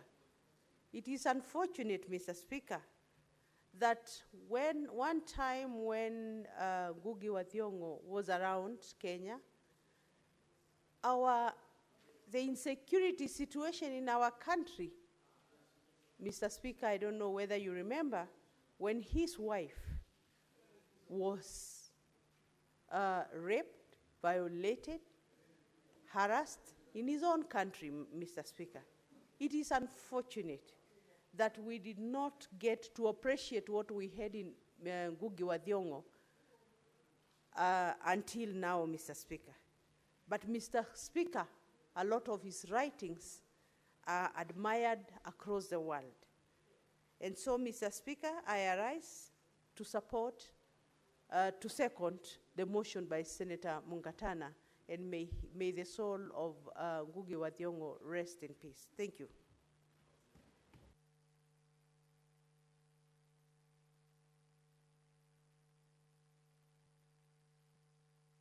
Senator Haji.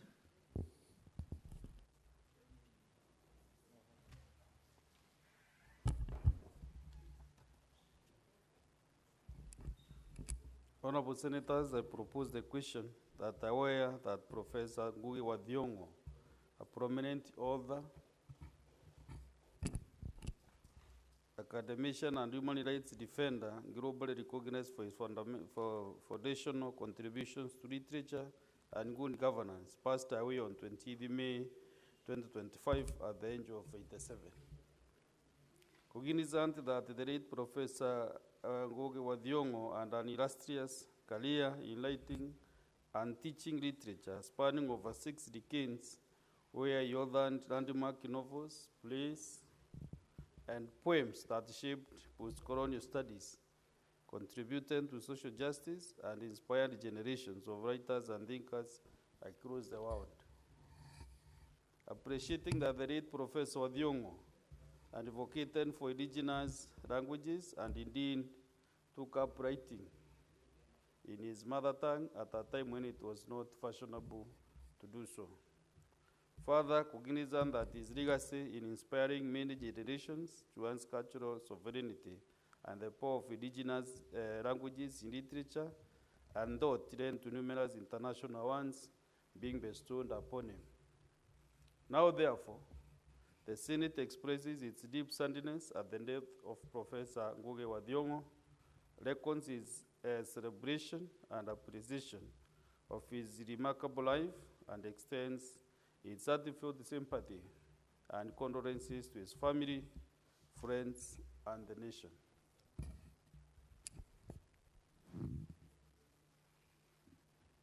Now I invite senators to make their contributions.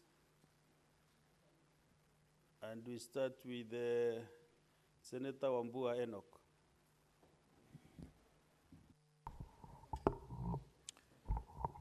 Thank you, Mr. Speaker, for giving me this opportunity to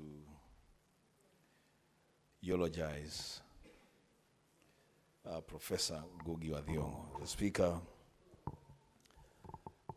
I am a student of literature, and I have studied a number of works by Professor Ngugi wa Thiong'o. And I stand here today, Mr. Speaker, first of all to pass my condolences and the condolences of the people of Kitui County to the family of Professor Ngugi wa Thiong'o, the people of Kamirido, and indeed the entire literary world for the loss of this literary icon. As Speaker, it shall be remembered that at the peak of his career, there was a lot of conversation in the literary world about the place of language in communicating literary messages. And a group of literary artists, led actually by Ngugi himself, believed that choosing a language is actually a choice of the audience. Just a minute, Senator.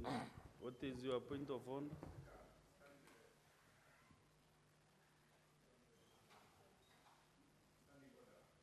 One. We don't have a quorum now. Honorable Speaker, if you can ring the bell. Togo.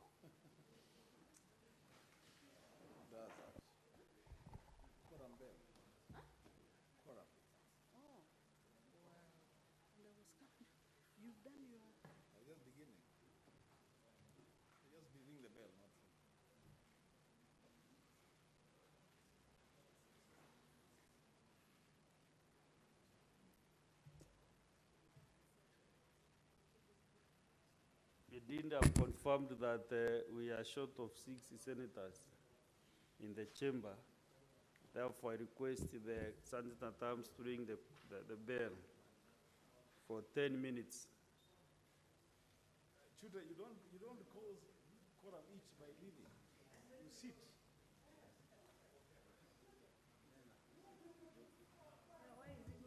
I don't know. We want to close the house.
Honorable Senators, we have quorum.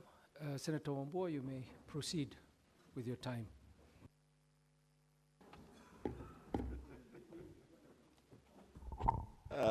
Thank you, Mr. Speaker. I beg to continue.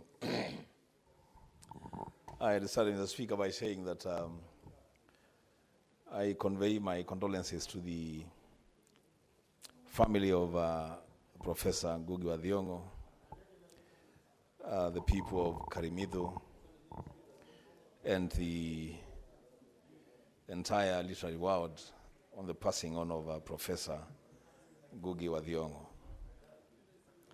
As Speaker, it shall be remembered by lovers and students of literature that Ngugi made a very big contribution in the global conversation around the place of language in communication. And is one literary artist who believed that language was not just a tool of communication, that actually language is a carrier of people's culture, that language, the speaker, is at the center of the shaping of the identity of our people. And that is why he wrote quite a number of works in his mother tongue, including the play titled Ngai Kadeda, translated to I Will Marry When I Want, in 1977, which actually landed him in trouble with the government of the day. He was put in, and finally the UNICEF and other international bodies identified him and said that this man is a prisoner of conscience and pushed for his release. The Speaker, as we eulogize this great man in the modern Senator Kinwa, African literature. What is your point of honor? Just a minute. What is out of order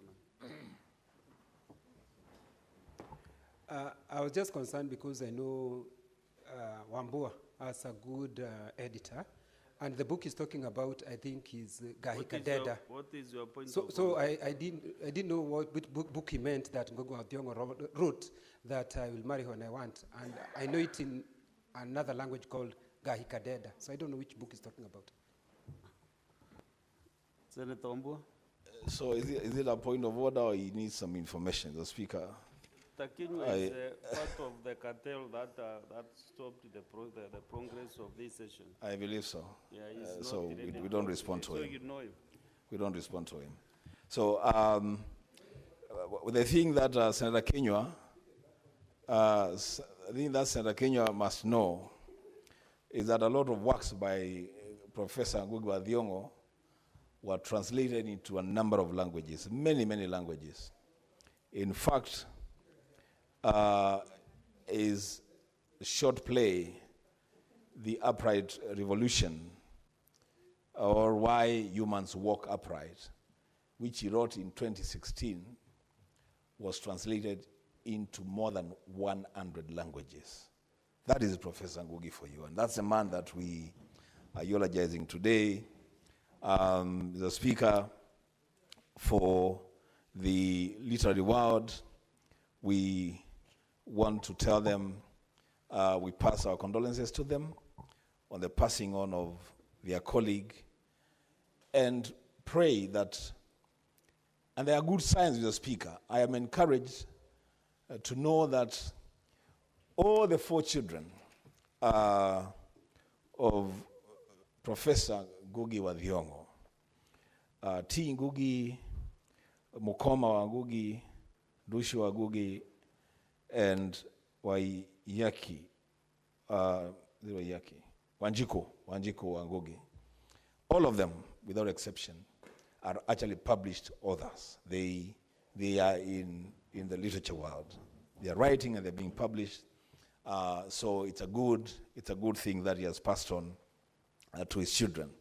To our students in schools, Those who have had opportunity to study works of art by Ngugi wa Thiong'o, we all agree that they have been very, very thought-provoking, and that actually his works are the embodiment of the literary saying that literature is not based in a vacuum, that literature draws from society, and that Ngugi wa Thiong'o used the platform of literature to communicate social messages that touched on politics, on economics, and on development of the country and the region. The Speaker, may the soul of Professor Ngugi wa Thiong'o, the father of African modern literature, rest in God's eternal peace. I thank you.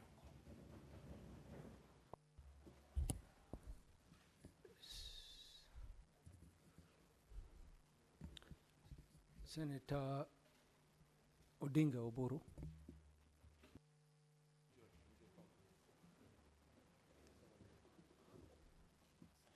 Yeah. Thank you, Mr. Speaker, for the opportunity. Mr. Speaker, sir, I stand here to mourn a friend and a brother. And Professor Ngugi wa Thiong'o was one of the true nationalists we had in this country during the struggle for our independence against the colonizers of this country. Mr. Speaker, sir, colonization came in several ways. There was colonization of the mind, which was colonization of the cultural colonization.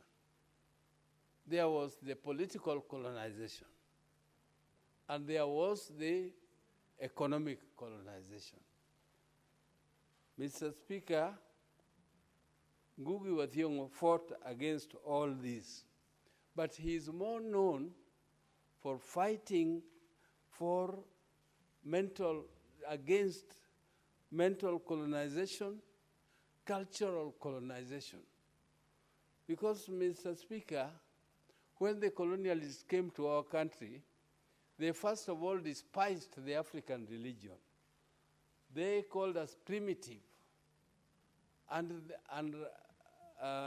therefore they called this country colony.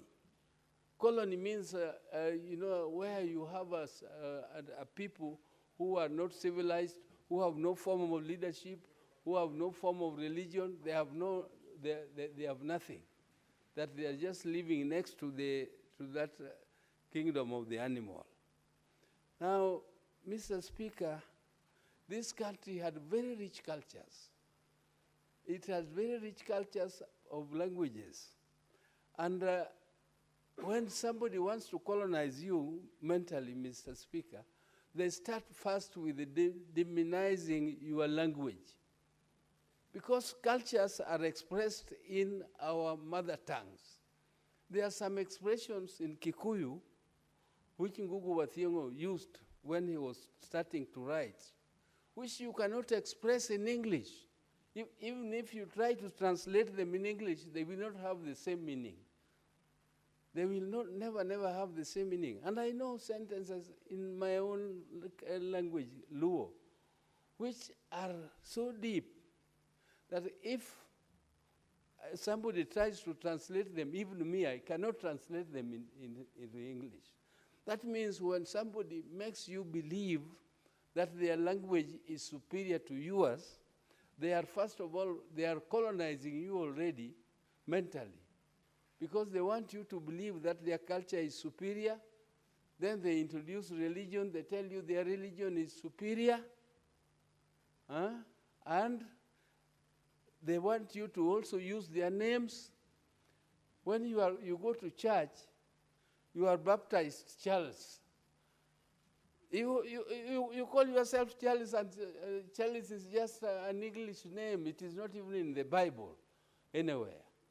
And you feel that as long as Donald, those are just English names which are nowhere even in the Bible. But you feel that because it is a European name, it's superior to your own name of Oburu or Otieno or Ngonga. You know me and Ngugi wa Thiong'o. His name is called Ngugi wa Thiong'o. Where is that Charles or William? It is not there. And even me, I'm Oburu, Ngonga, Molo, Oburu Oging. Those are my baptismal names. Because my father also refused to be culturally colonized. Ngugi said, no, I'm not going to use these names of the Mzungu. And he encouraged. I'm so surprised that during our days, Mr. Speaker, when we were being taught in standard 1, 2, 3, up to 4, we were taught in vernacular, our own language. I learned to read and write in Luo. And all the subjects were taught in Luo up to standard 3 when they introduced English. We started speaking English, doing exams in English in standard 4. And from standard 5 now, you had to do English, whether you liked it or not. If you didn't speak English, they gave you a disc in school. But Mr. Speaker, this great man wrote many books, more than 200 books, which he wrote, and they became literally, there were literatures in schools, and they were also not only in Kenya, but in Africa, in the whole of Africa, and in the world, because he went to teach in America. He was teaching Americans. He was not teaching Kenyans there in America. This was a great professor of the world.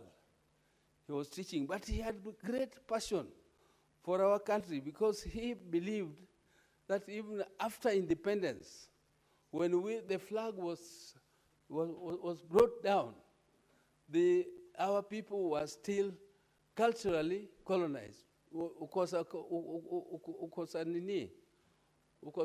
culture, when you misuse your culture, you also become like a slave.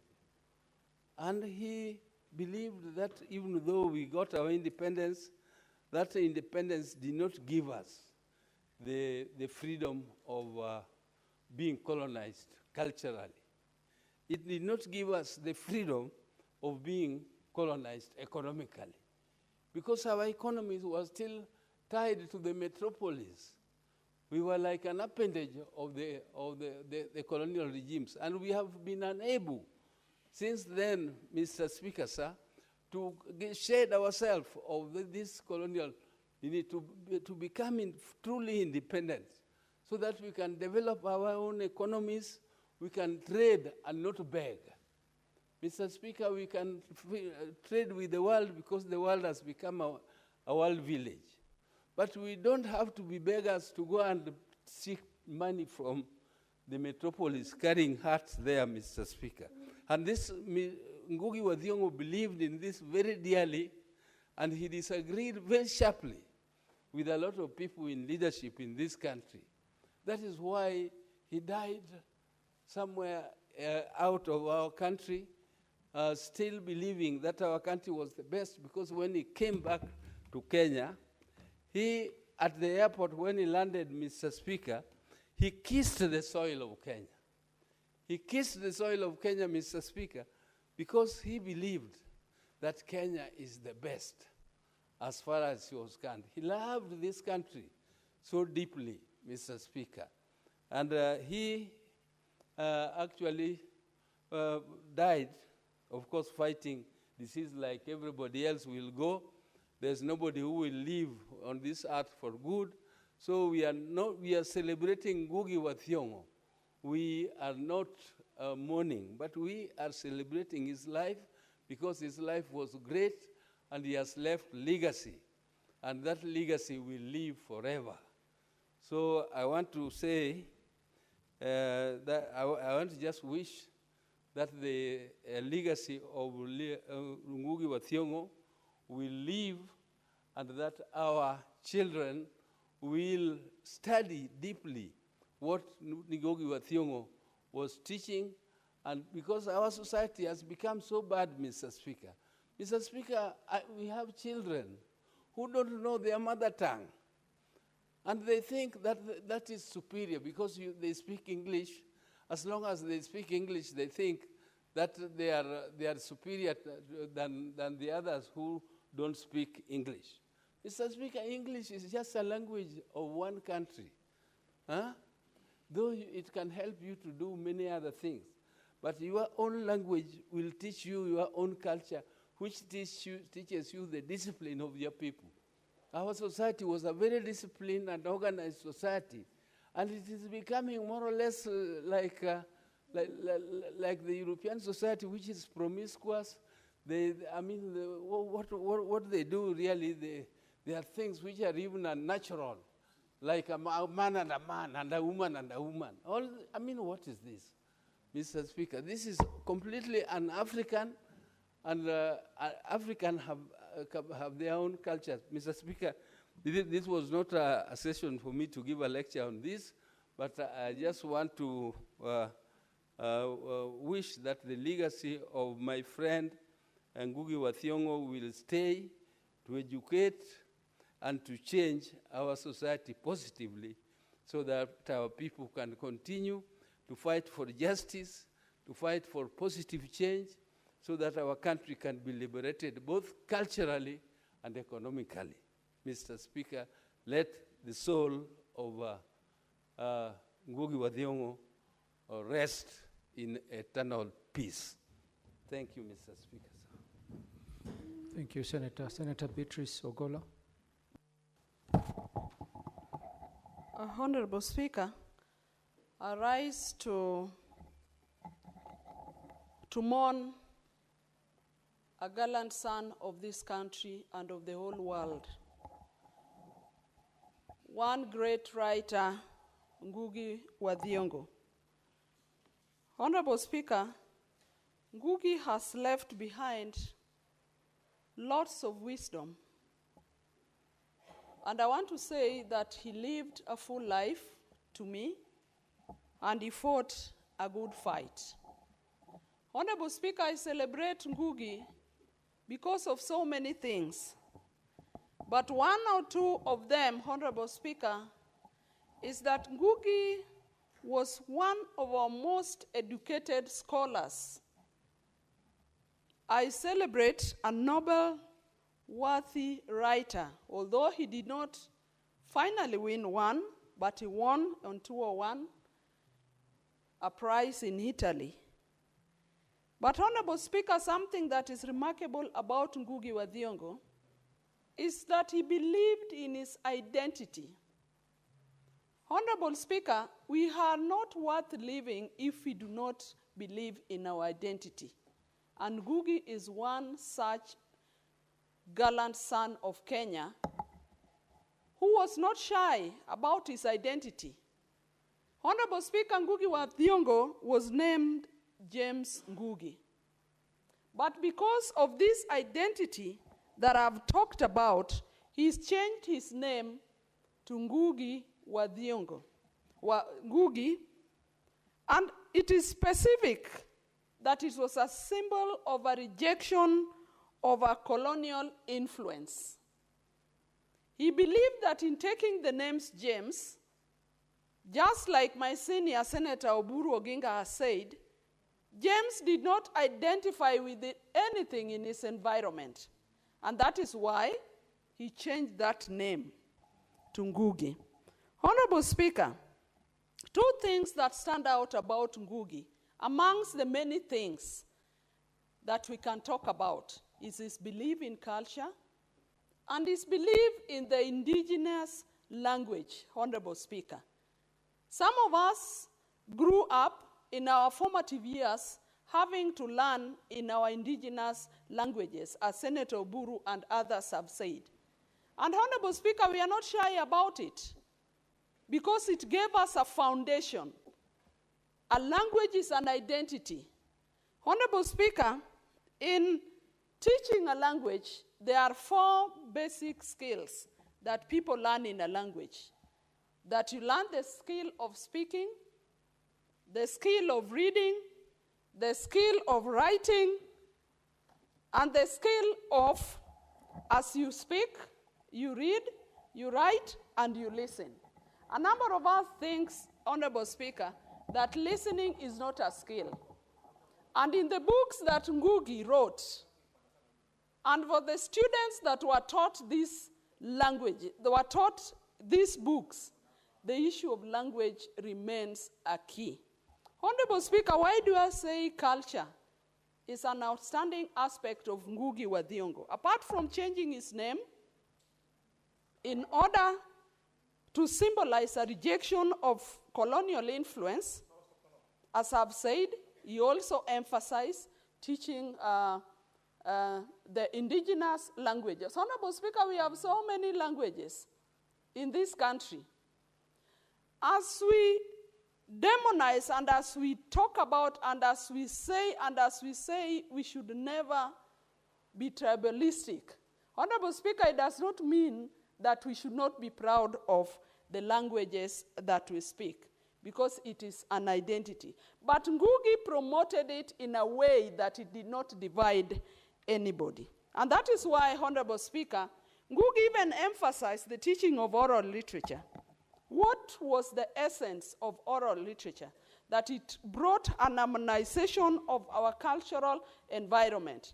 That, Honorable Speaker, we could teach our children, and this was a teaching that was passed from generation to generation through oral skills, that you could symbolically make a point and teach, even using certain traits of the animals that we have around us. Honorable Speaker, long time ago, grandparents and parents taught their children, before the coming on formal education, the grandparents used to teach their children, and people would get lessons related to even the traits of animals. Honorable Speaker, this morning I was at a meeting, and the presenter asked ourselves that as you introduced yourself, assume that you are an animal, and what does that animal symbolize? Some of them say they wanted to identify with the elephant, of course, because of the traits of the elephant. And for the first time, I learned, although I thought I knew, that an elephant has very sharp memory and long memory. Some talked about them being a lion.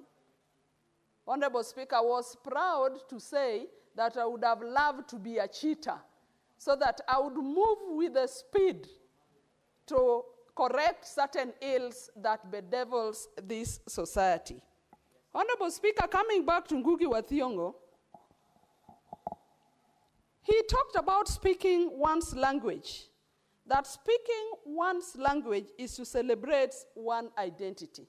It is that identity that I've talked about. And Ngugi was never shy about that indigenous language. But what does that tell us, Honorable Speaker? Ngugi wa Thiong'o was a very learned man. Why do people think in our societies that when you speak your indigenous language, then there's no modernity in you?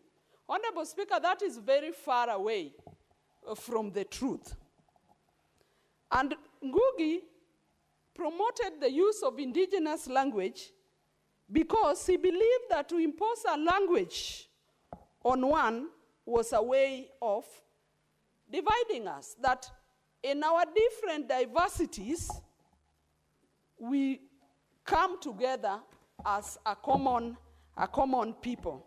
Honorable Speaker, some of the things that Ngugi wa Thiong'o in his books preached about, he was very much against dictatorship in his books. He was so much against tyrannical ruling.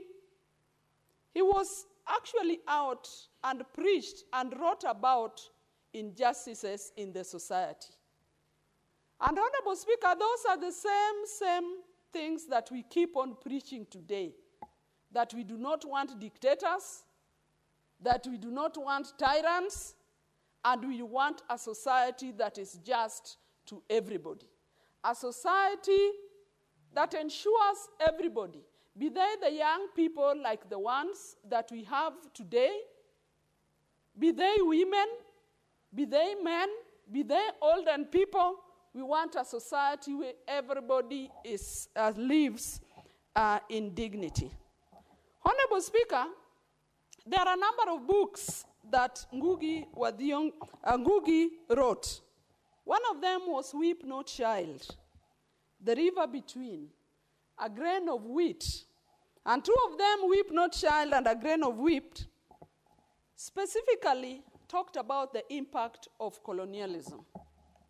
Honorable Speaker, although the whites came and colonized us, a number of people came and fought, resisted this, but Ngugi was so creative that other than speaking out about it, he wrote about it. And the beauty of this, Honorable Speaker, is that what is written in books remain as a record to the society, and everybody can read, including the young students we have today.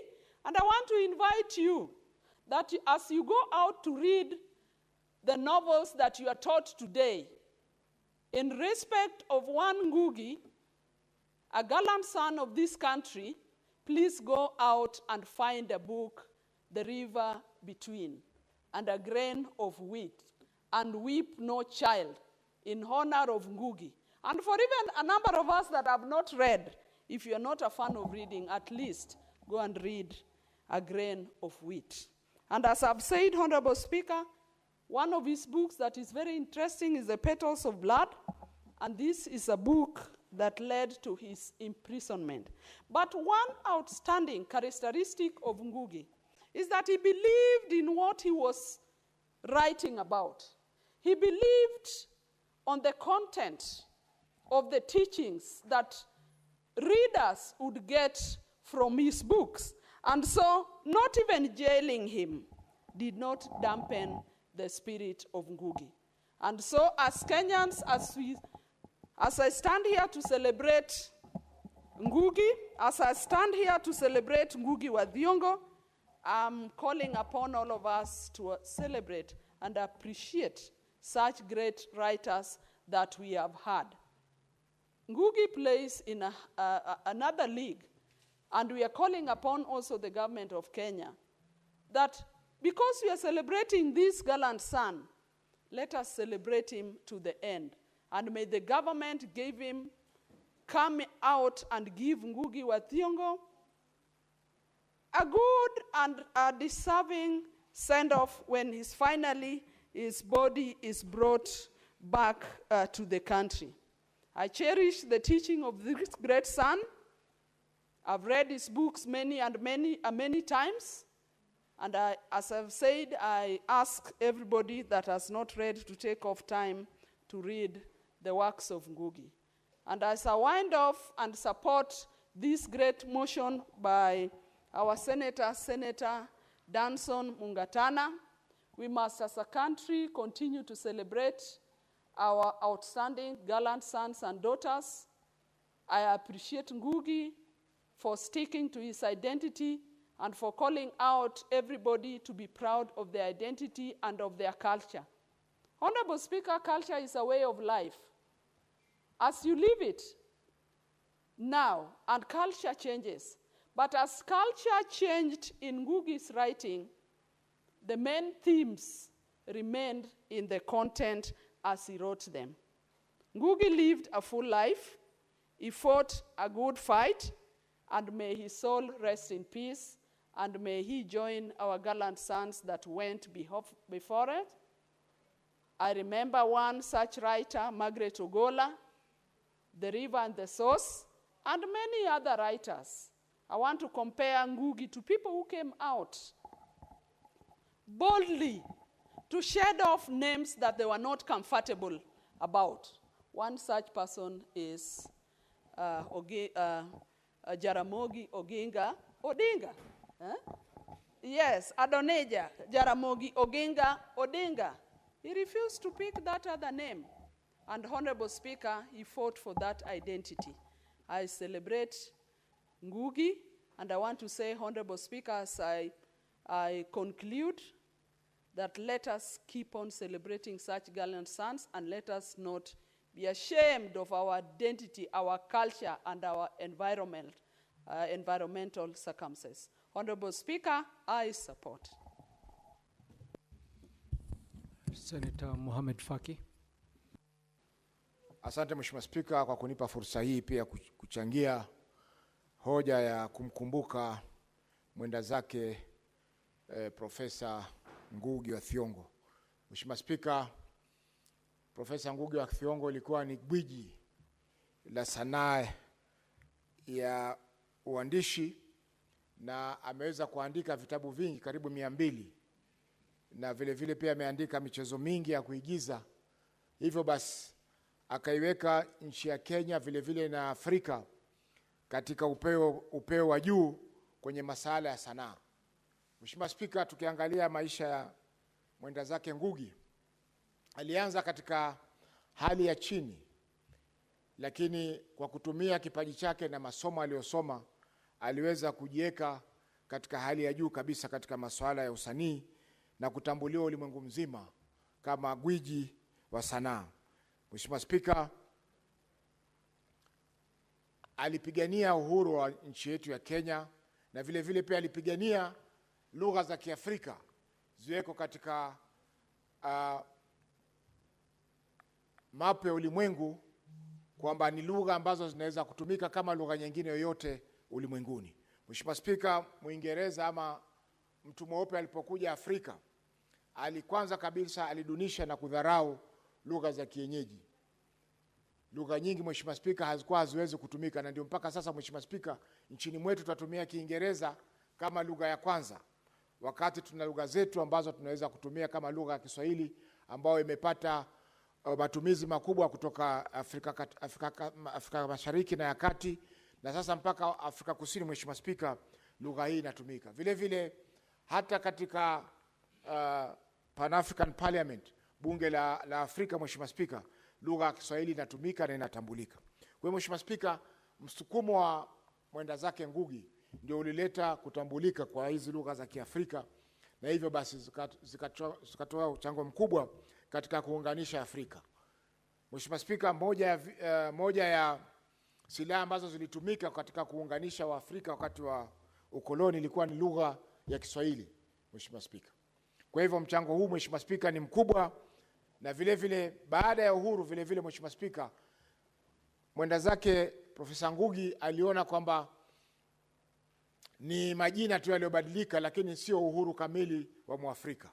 Ndio maana Mheshimiwa Spika, katika vitabu vyake vingi alijaribu kukosoa ule mwelekeo ama mwongozo ambao nchi ulikuwa unatumia ili kuendesha masuala yake. Mheshimiwa Spika, alijipata pabaya mwenda zake Ngugi kwa sababu wale ambao walikuwa mamlakani wakati ule hawakuweza kukubali fikra zile alizokuwa nazo mwenda zake Ngugi. Mheshimiwa Spika, licha ya kwamba alikwenda uhamisho, vitabu vyake Mheshimiwa Spika viliendelea kusomwa. Nafasi hii Mheshimiwa Spika imesaidia pakubwa kuleta mwamko wa masuala ya kiutamaduni, mwamko katika masuala ya kiserikali, na vile vile pia mwamko katika masuala ya masomo, kwa sababu vijana wengi Mheshimiwa Spika wameweza kusoma na kufuata mwelekeo ambao ameufuata mwenda zake Ngugi. Mheshimiwa Spika, wakati tunamzungumzia Profesa Ngugi, ni majuzi tu wasichana waliweza kuzuiliwa kuonyesha mchezo wao katika maonyesho ya sanaa ya nchi yetu. Mheshimiwa Spika, ilikuwa ni aibu kwamba tumeweza kuwazuia wasichana wale, wakati ilikuwa ni kila mwaka wasichana wale waliweza kufanya vizuri katika masuala ya sanaa. Wewe Mheshimiwa Spika, ni lazima tujiangalie tena upya kama taifa la Kenya. Mwenda zake Ngugi amekufa ugenini wakati nchi yake ilikuwa haimkubali kwa sababu ya mawazo yake, Mheshimiwa Spika. Na wako wengi ambao wako nje, Mheshimiwa Spika, na mpaka sasa Mheshimiwa Spika, jana tu tukizungumzia msichana mmoja aliyejulikana kama jina la Rose, aliweza kupelekwa mahakamani kwa kuweza kutanabahisha watu kuhusiana na masuala ya mswada wa fedha ambao unakuja katika bunge la kitaifa katika wiki inayofuata. Kwa hiyo Mheshimiwa Spika, bado nchi yetu ina safari kubwa ya kwenda ili kuona kwamba ule uhuru ambao tulipigania, Mheshimiwa Spika, unakuwa ni wa manufaa na kila mtu ambaye katika Kenya yuko huru kufanya vile ambavyo sheria inampasa kufanya. Mheshimiwa Spika, nikimalizia nachukua fursa hii kutuma rambirambi zangu kwa niaba yangu binafsi, familia yangu na niaba ya watu wa Mombasa kwa familia ya mwenda zake Ngugi kwa kumpoteza mpendwa wao na kumpoteza kiungo kikubwa, Mheshimiwa Spika, katika nchi yetu kwa masuala ya sanaa. Mheshimiwa Spika, tukiombea roho yake ilale pema poponi, ni lazima wale ambao tumebaki katika ulimwengu huu, Mheshimiwa Spika, kuendeleza zile mafunzo na fasihi ambayo mwenda zake aliacha katika nchi yetu. Mheshimiwa Spika, tuiombea roho yake ilale pema peponi. Asante kwa fursa hii. I call upon the mover to reply.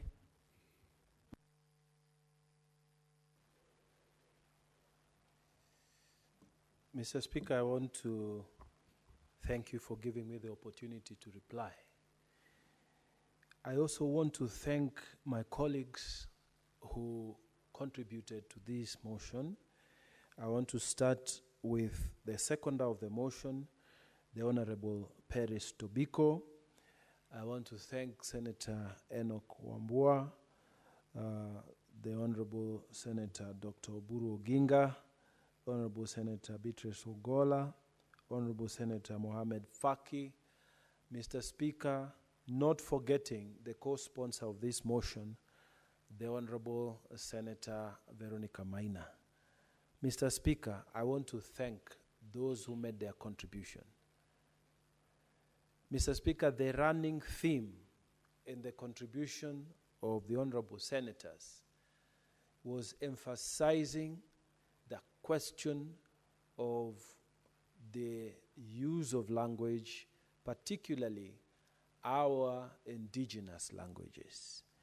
Mr. Speaker, it is unfortunate that Ngugi's fight continues to be a struggle even today in our various families. Mr. Speaker, the European and the white man continues to affect our children. They go to school, they learn the language, and they obtain knowledge in mathematics, in physics, in history, using the white man's language. They come home, they greet us in the white man's language. They make jokes in the white man's language. They watch movies in the white man's language. Mr. Speaker, even the kind of speech and culture that they have adopted, our own children, is no different from a child who has been raised up in Leicester or somewhere in New York, because our children watch a lot of television. And this has continued to make the struggle that Ngugi wa Thiong'o started, because the language they use reflects the cultural values of those people.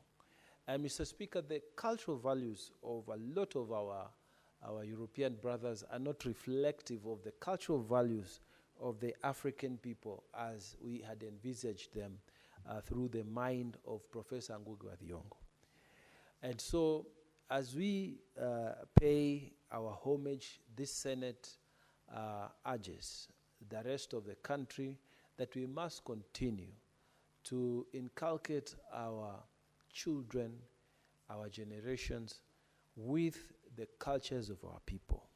We must continue to take the good things about our cultures and keep talking to our children about them.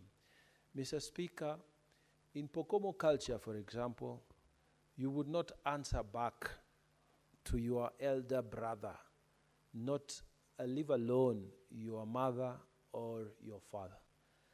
In my culture, Mr. Speaker, you would not call your elder a liar. He could only have forgotten the facts.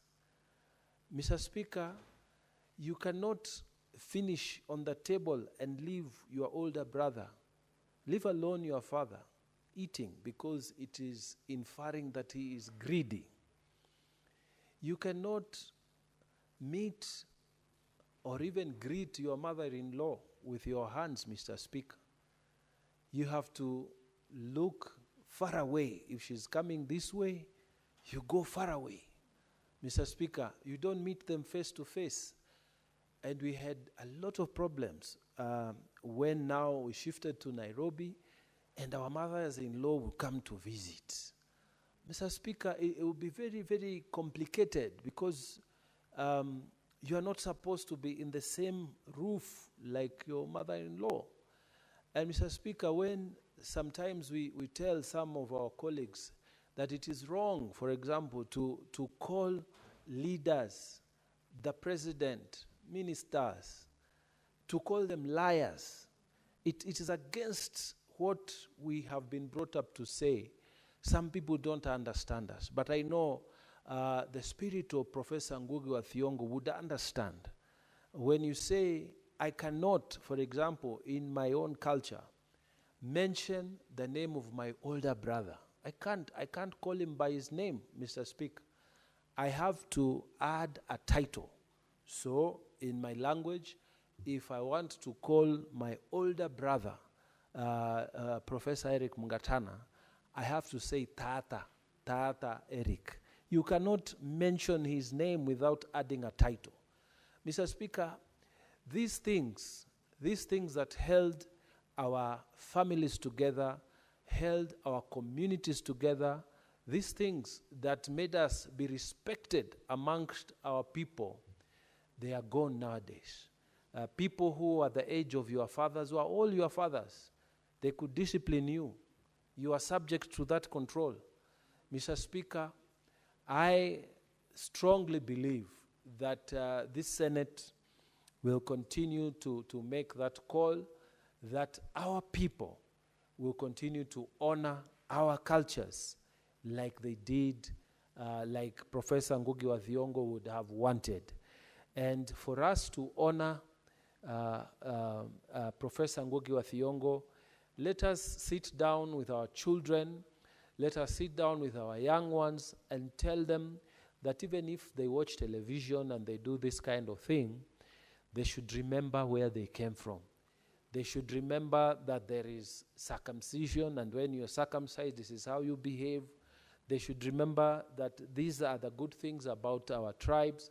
They should remember about the brave people of old who helped to keep our communities as they are, and the folklores that we had.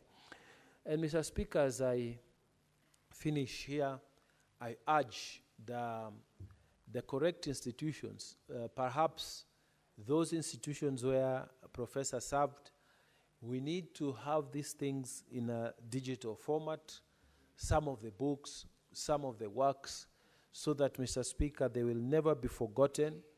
And, Mr. Speaker, they can form part of our history. When you visit some of these museums here in Nairobi, they tell you about certain things. But these people of stature, like Professor Ngugi wa Thiong'o, should be celebrated in some of these important museums. And they should be recorded as people who have made their contribution to this nation. And they should be honored even posthumously. And I call upon the government of Kenya to honor these people. And Mr. Speaker, you know, people like Ngugi wa Thiong'o, they should be honored even posthumously because they are deserving of national recognition, East African recognition, African recognition, Mr. Speaker, for what they contributed in this life when they lived it. May God rest his life, his soul in eternal peace. And Mr. Speaker, I beg to reply. Thank you.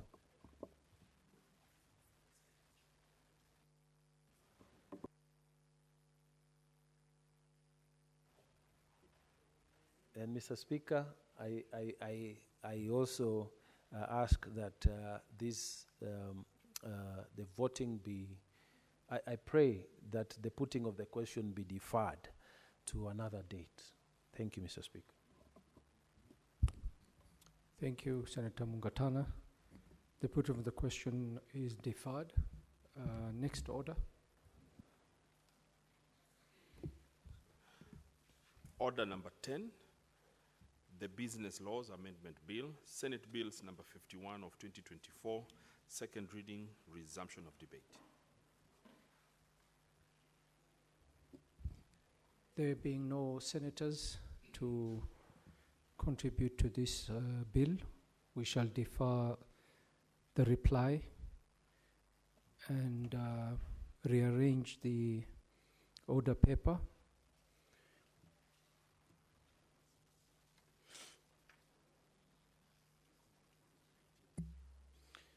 We shall defer the order paper, from order number 11 to order number 17 should be deferred. And clerk, call the next order.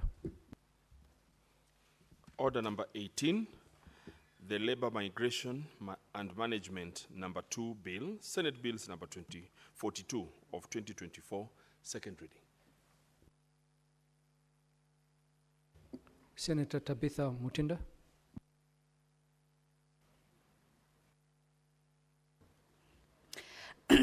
Thank you, Mr. Speaker.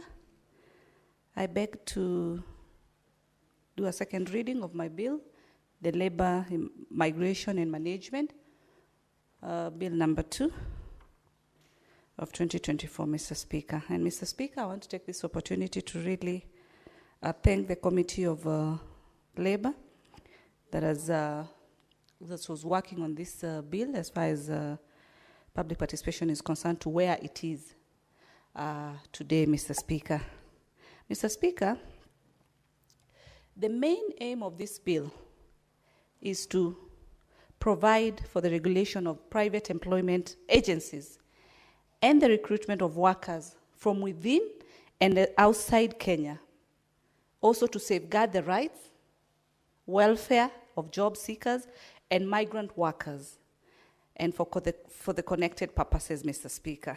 This bill, Mr. Speaker, I put it down because, Mr. Speaker, I've had passion when it came to issues of our young boys and girls who've gone to the Gulf countries, and I've seen what they've gone through over time, over years.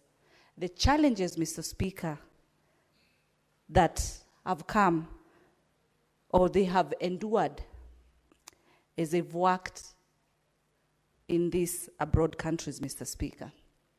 Mr. Speaker, the labor market is big. The labor market is growing.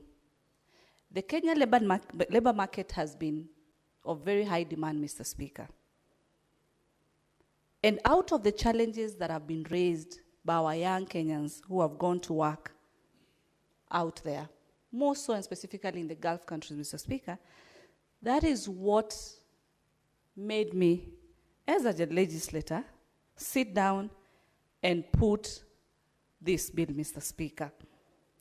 This bill provides regulations as far as having a safe place for our young people when they are working in these foreign countries. A safe place, Mr. Speaker, in the event that there are harassments, in the event that they have misunderstandings. Senator Tabitha. Yes, Mr. Speaker. Just to guide you, before introducing the bill and going into the introduction of the bill, you're supposed to move the bill to be read a second time and then proceed thereafter.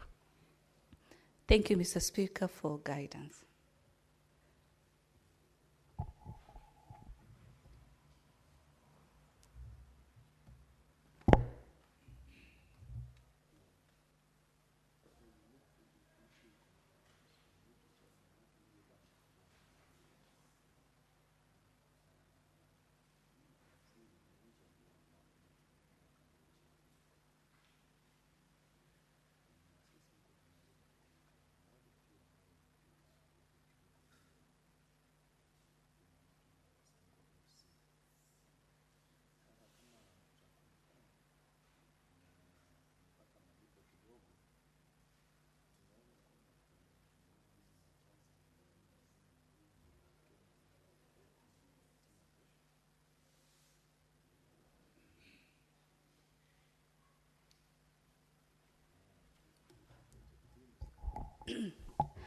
My sincere apologies, Mr. Speaker.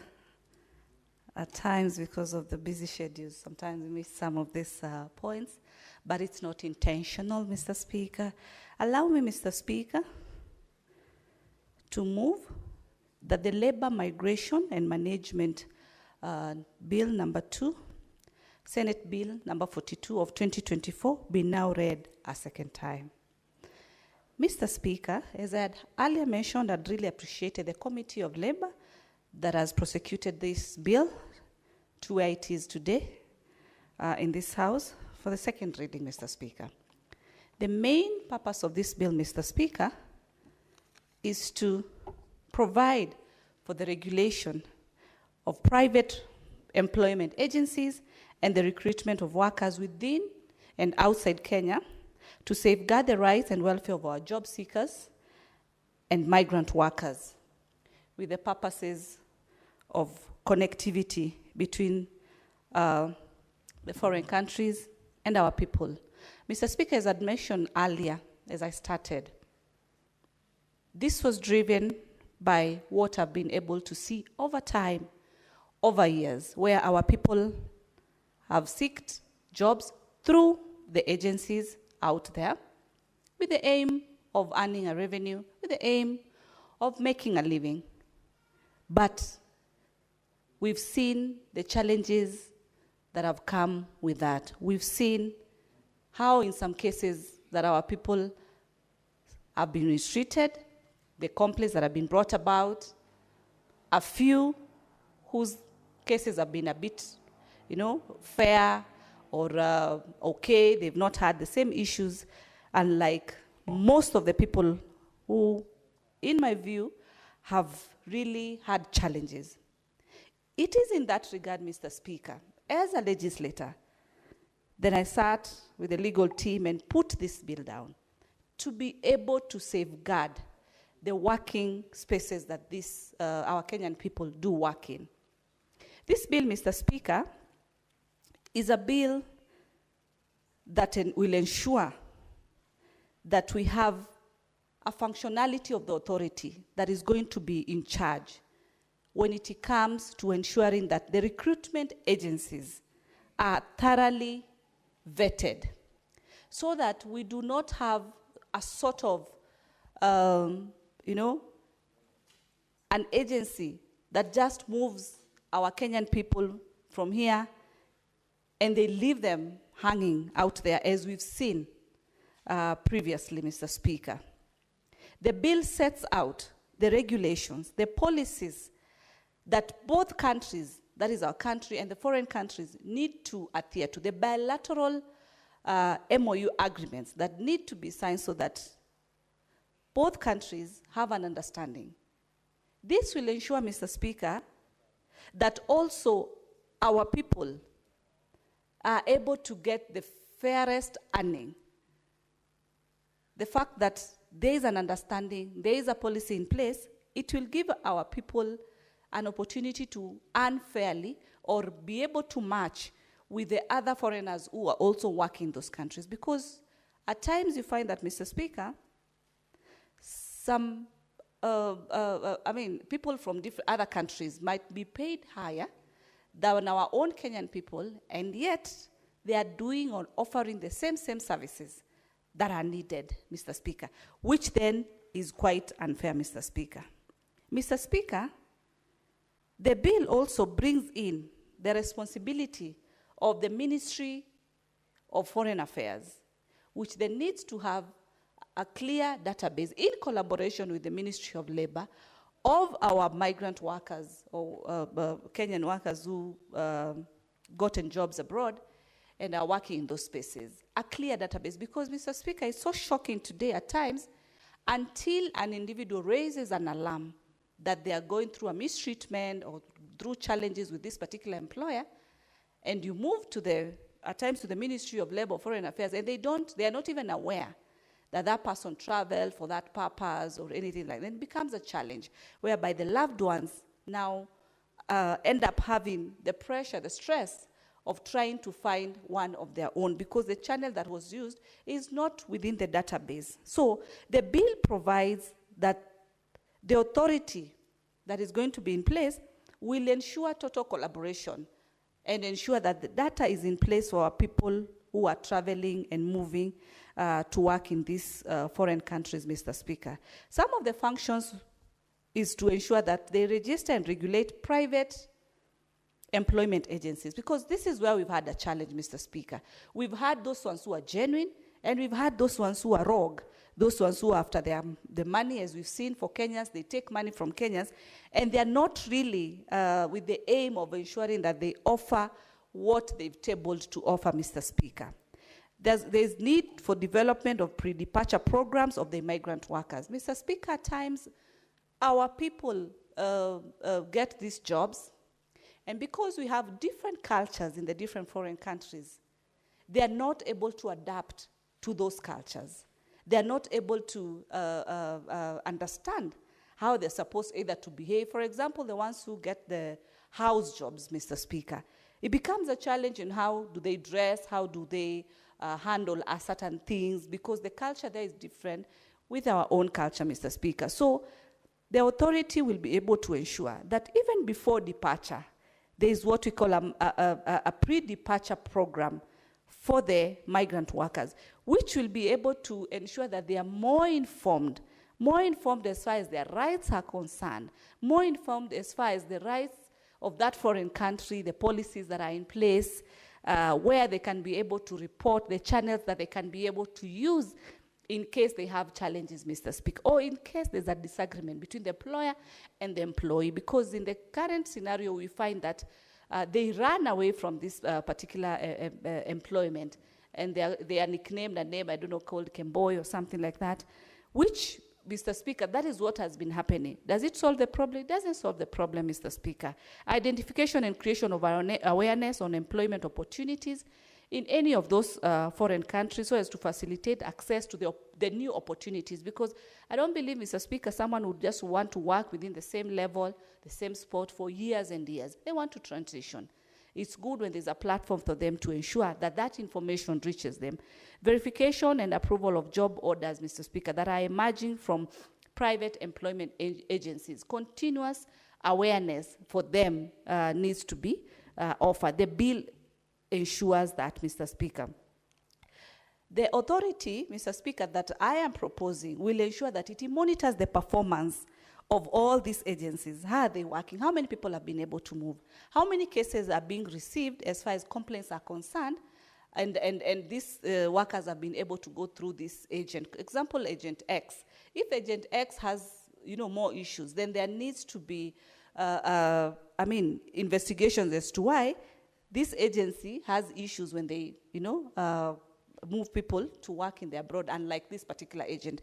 There needs to be continuous inspection of these particular agencies. Mr. Speaker, the authority also will ensure continuous training. There needs to be standards depending on the different countries that our people go to work.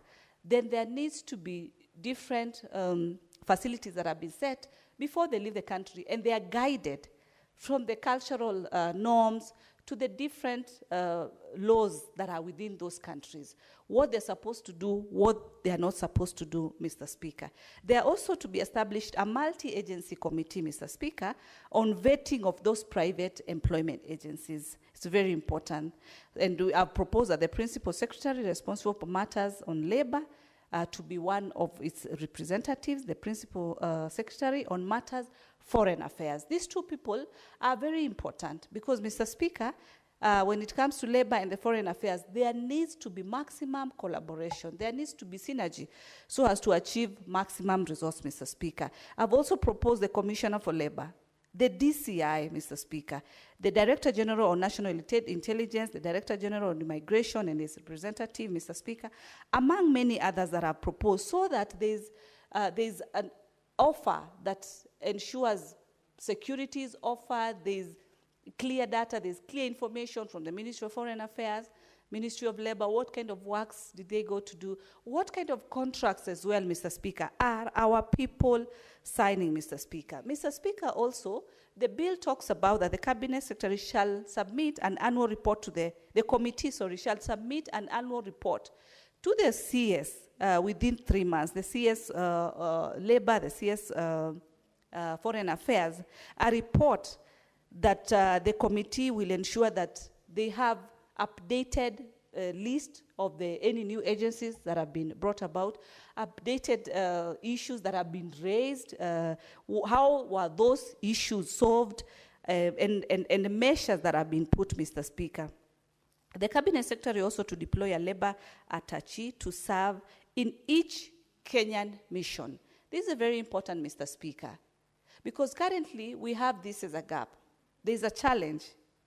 In the event that our people within the Gulf countries abroad, when issues occur, at times, it's always a challenge to how do they report, how fast is there a response.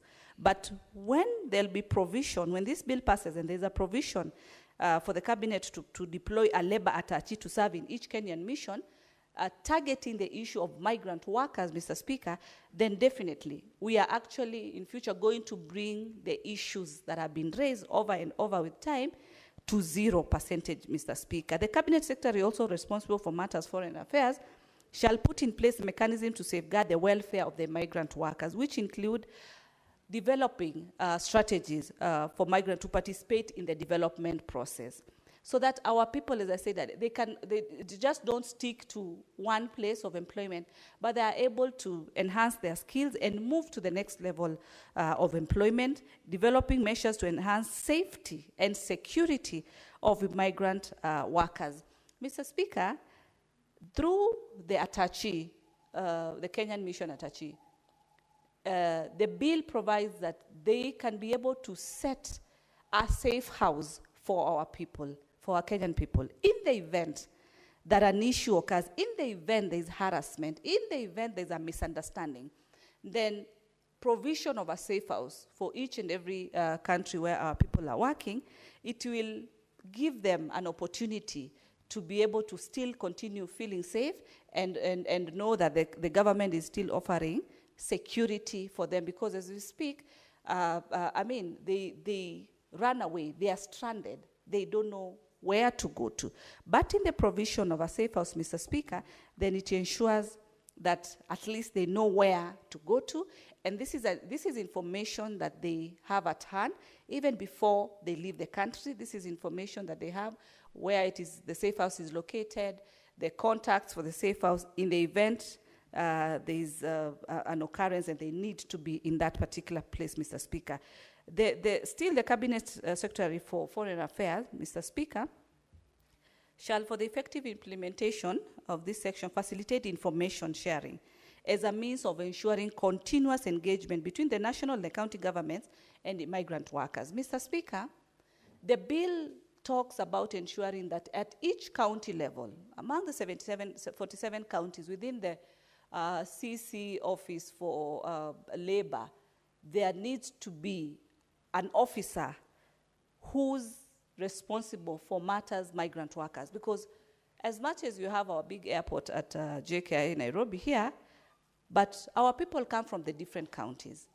In the event they need to go for these trainings, in the event there's an occurrence, so the county offices, the county officer in charge of the migrant workers can be able to assist them.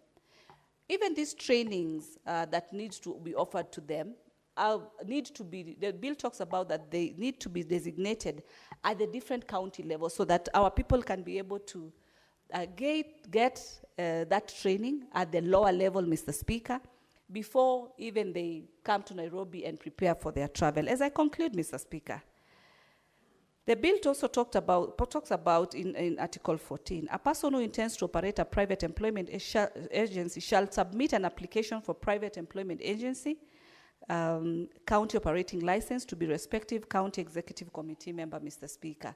As I've said, at the county level, because we are bringing this down, the bill is bringing this down to the county level, the agencies need to be licensed at that county level so that there is what we call this service will have gone down at the mashinani level to our own people, because most of these people are also coming from the counties, the different counties, as much as many are also coming from Nairobi County, where I represent, Mr. Speaker.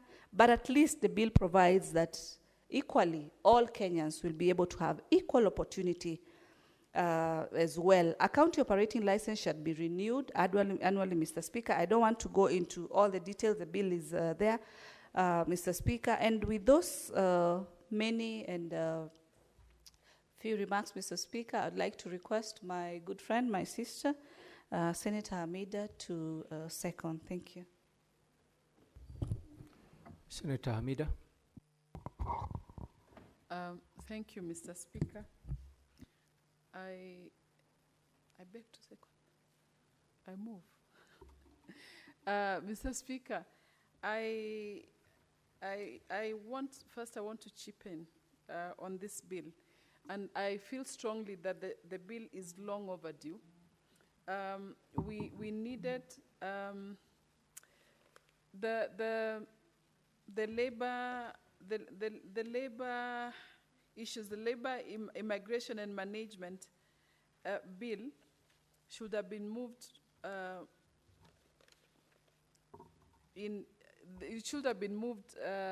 early enough.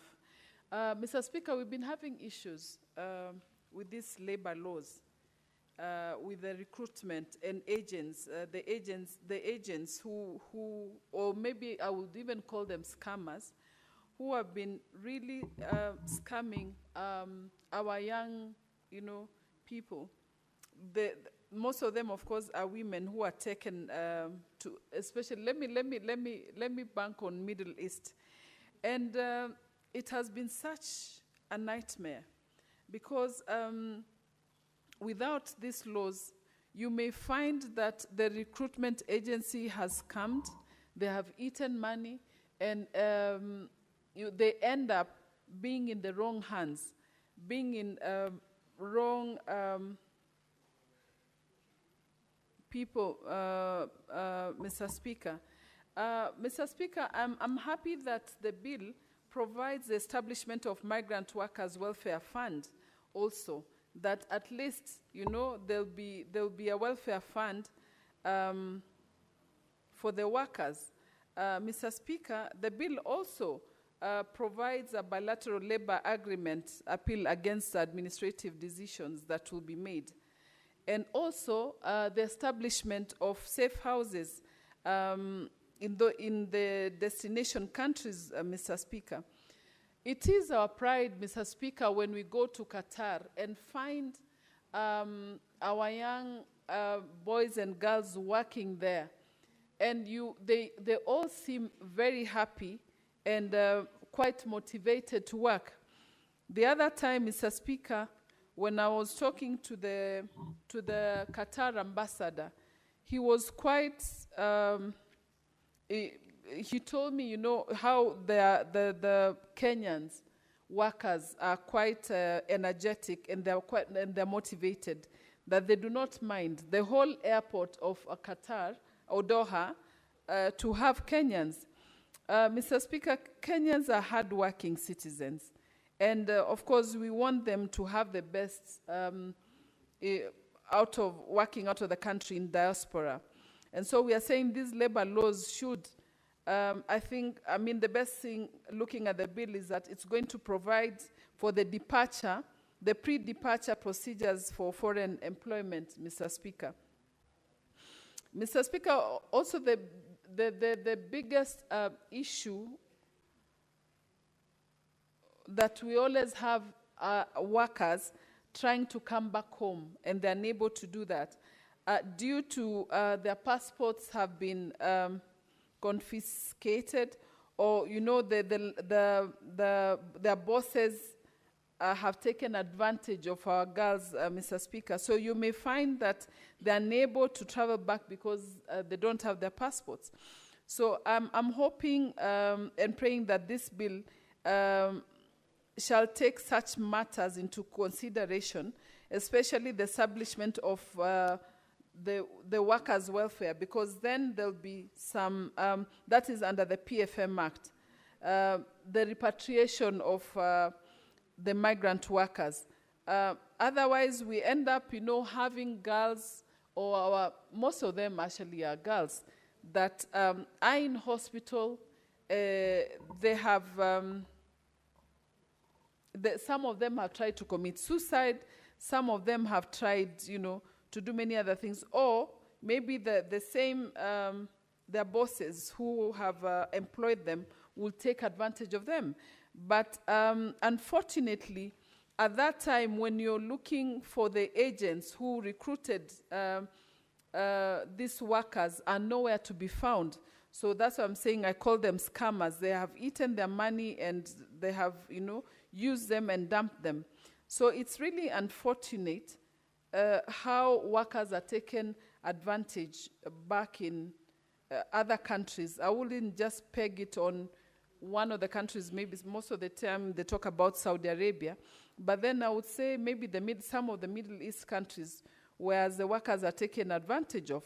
So this bill, Mr. Speaker, seems that it's going to take care of all the pertinent issues that need to, for our Kenyan workers who have gone out, should I say that diaspora, to be their shield in some of the provincial that are going to take care of them, Mr. Speaker.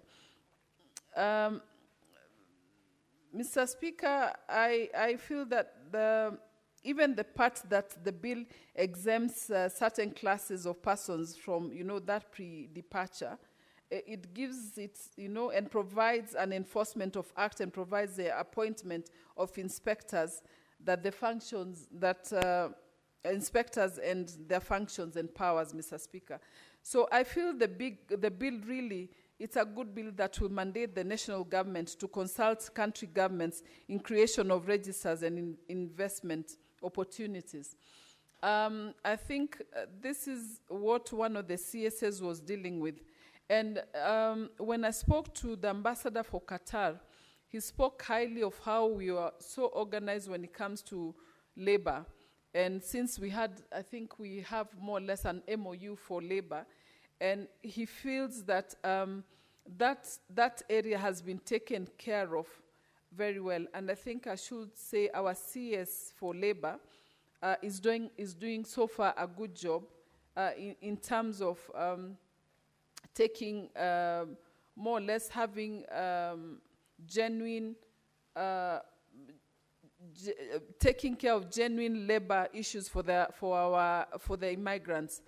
Mr. Speaker, I commend this bill, and whenever we see our young girls getting hurt, and or maybe even we only receive dead bodies most of the time from our young girls who have decided, to go and support their families, so working abroad, and it seems it's so disheartening when getting such news or receiving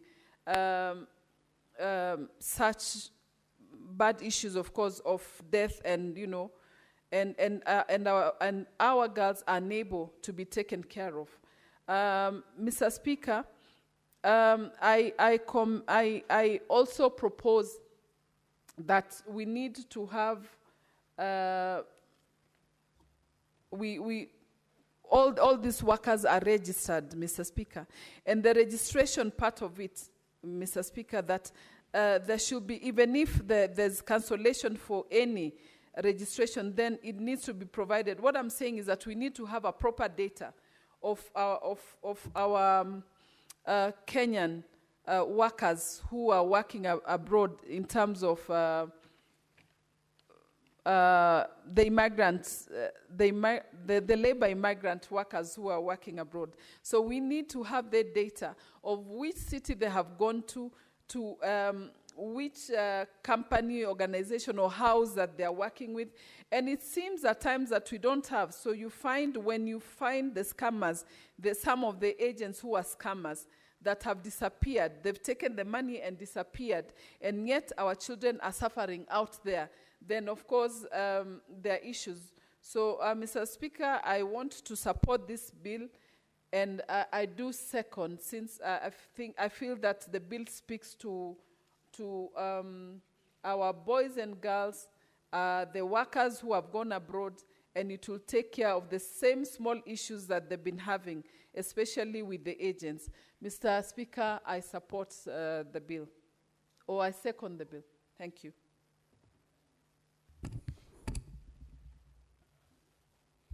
Honorable Senators, I propose the question that the Labor, Migration and Management number 2 bill, Senate Bills number 42 of 2024 be now read a second time. Senator Danson Mungatana.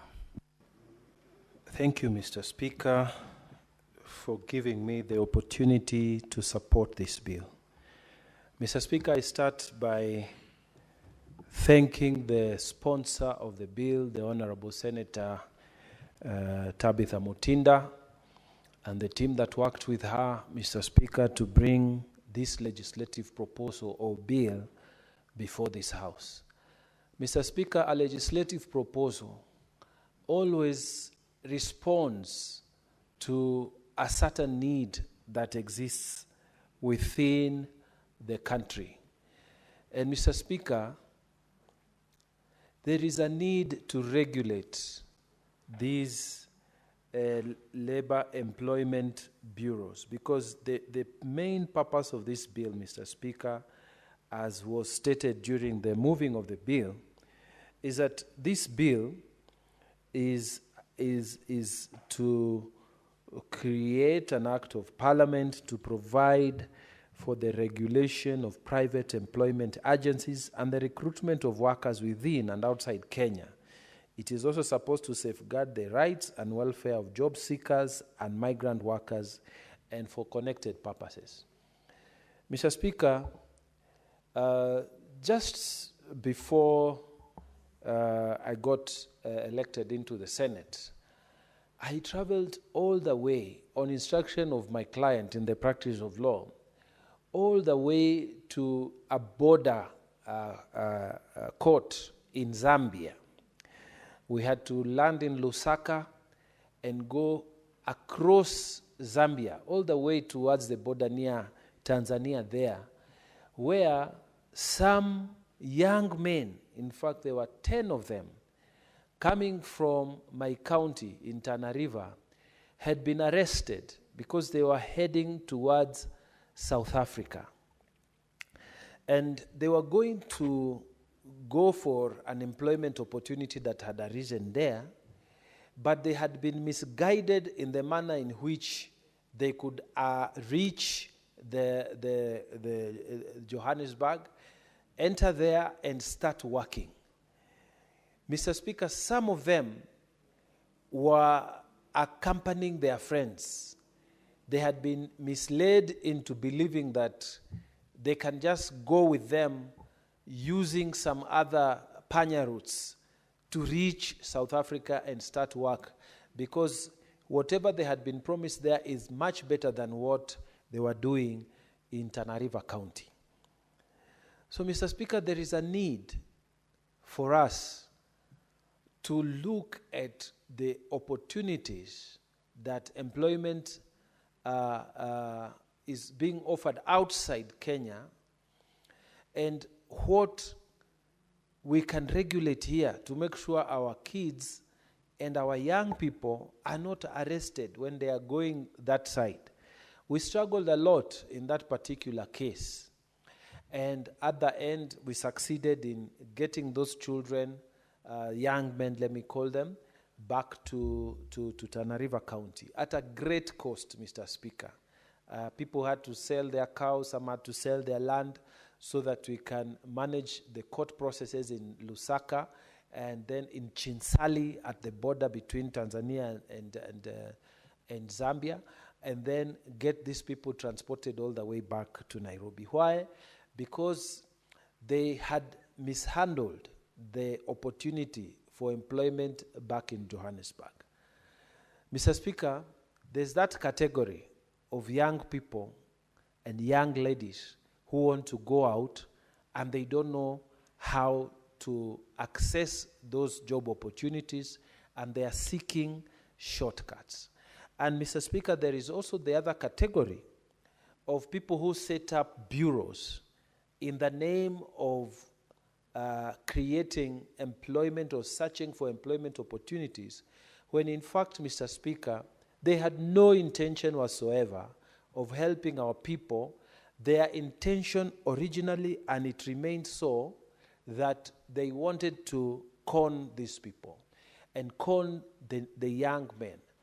So, Mr. Speaker, this law by Senator Mutinda is speaking to this need, is addressing this legislative. It is a legislative proposal trying to solve a problem that is there within our country, within our society right now. Why? Because many young men and many young people and women are not necessarily, thinking like Kenyans. They are, in a sense, global citizens. Some of them have gone to study here in Kampala and they are back. Some have studied in Tanzania and they are back.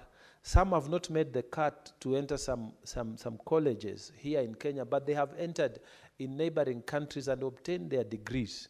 Some can speak different languages, and they have intention of going to live elsewhere, Mr. Speaker. So because of that desire, some people cash on it.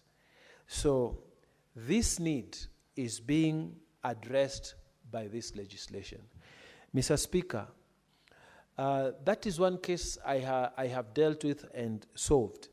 There's another case, Mr. Speaker, which was being handled in this criminal court here that deals with transborder crime. And in that case, Mr. Speaker, I was representing a director of an employment agency who had been accused of trafficking. In fact, they put very serious crimes against that director.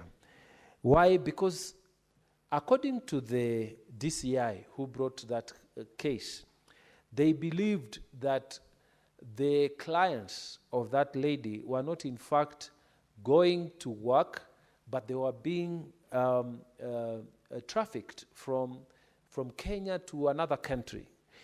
So, Mr. Speaker, because we struggled a lot because the law around here was not set as it should. So we had to produce so many documentation, prove so many things before we convinced the prosecution that this was a genuine person who has been doing this labor recruitment for a long time, and we had to produce list of so many people who have been able to be assisted by that firm, and that there was no justification to close that firm.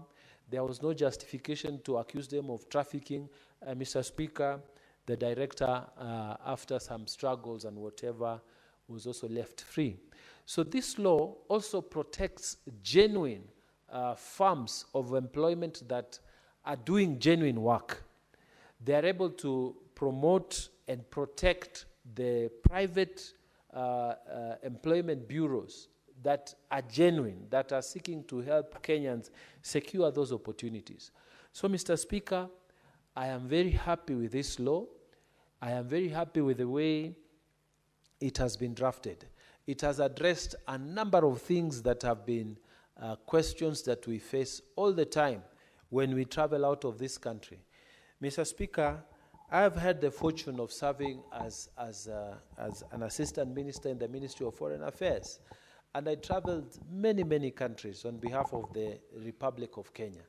And many times when we meet these young men and young women, because ordinarily when the minister comes, after all the formalities, the ambassador always organizes an opportunity to meet with Kenyans, not just the embassy staff, but the people who live there, the movers and shakers around where you have visited. And they keep telling you about problems about documentation, about how they are being treated in those countries. Mr. Speaker, many, many places when you visit in these embassies, you will find military attaches, you will find education attaches, you will find trade attaches. But this law here now proposes that we must now have compulsory labor attaches in these embassies that we are keeping in various capitals in this world. So, Mr. Speaker, I think this is a good law. I would urge senators, colleagues, to support this law because it is answering to a problem. I know that once this law is established, we will have a better system of protecting our children who want to work outside. Mr. Speaker, I cannot finish my submissions here without congratulating the current Minister for Labor. The current Minister for Labor, Mr. Speaker, the CS has gone out.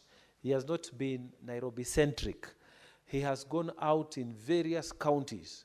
And in those counties, he has preached this government policy, the current government policy of encouraging labor migration. He has gone out there and said that we have maybe 1,000, 2,000 opportunities for drivers outside this country. We have 1,000 opportunities for people to work in the hospitality industry.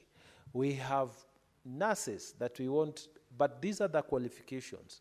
And this is how you are supposed to process. This is what you are supposed to do. I know, Mr. Speaker, we've had problems, and I remember the minister also appearing in committees and being questioned about some of these employment bureaus. But, Mr. Speaker, with this law now in place, I think a lot of the problems that have bedeviled this industry of labor migration and implementation of this policy will come down. Mr. Speaker, one of our own former colleagues here had raised a lot of questions, and indeed there were a lot of exchanges between herself as senator and the minister. And Mr. Speaker, it created a lot of fear, and even people started wondering, are these jobs outside for real? Mr. Speaker, I remember coming out of the Senate and meeting people outside there who are stating clearly that they have been conned. Their money has gone and they have not been able to report to their stations and the promised jobs.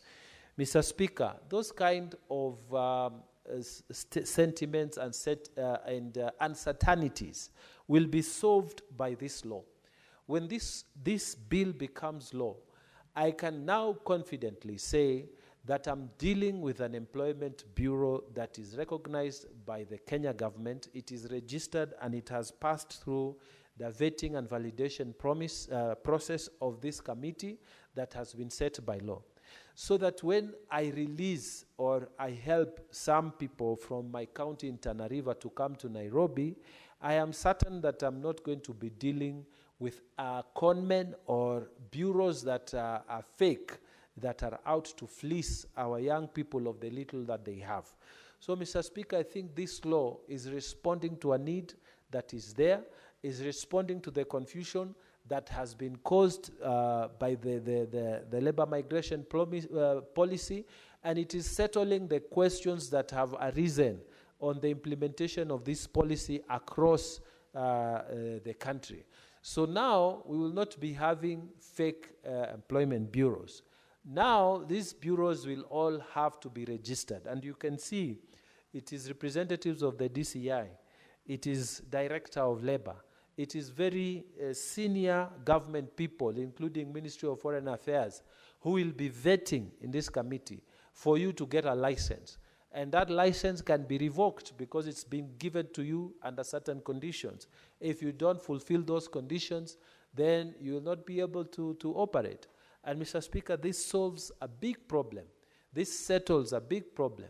And our people now will have confidence that this labor migration policy under the President Ruto's government is not just something that was being talked in the air and that after 2032 and he's gone, this thing will die. No.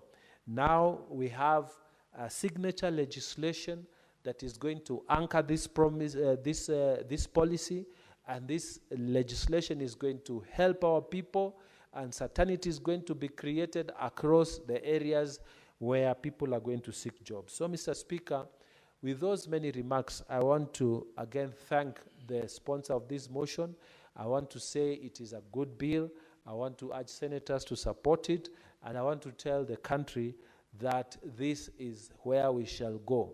We are moving away from uncertainty to a situation where there is certainty.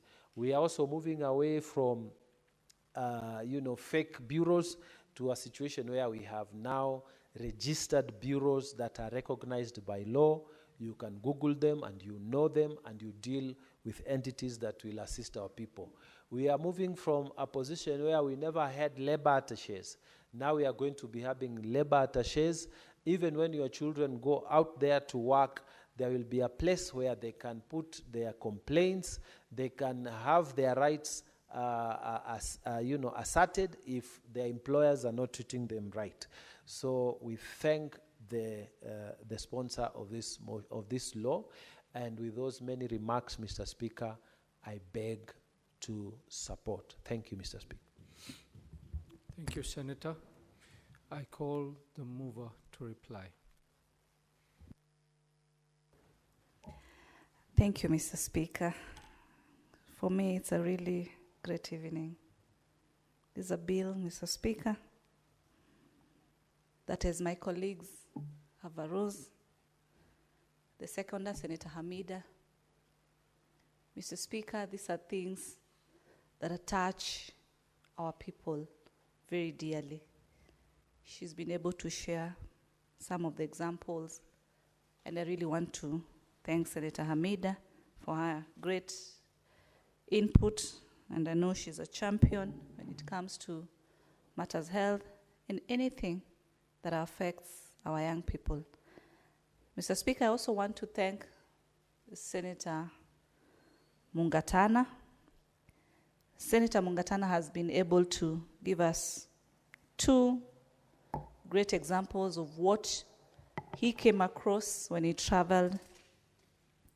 As far as the issue of migrant workers are concerned, the court cases that he's been able to represent, Mr. Speaker, in his other life, when it came to the issues of a recruitment agency, Mr. Speaker, these are issues that are affecting our people each and every day, Mr. Speaker.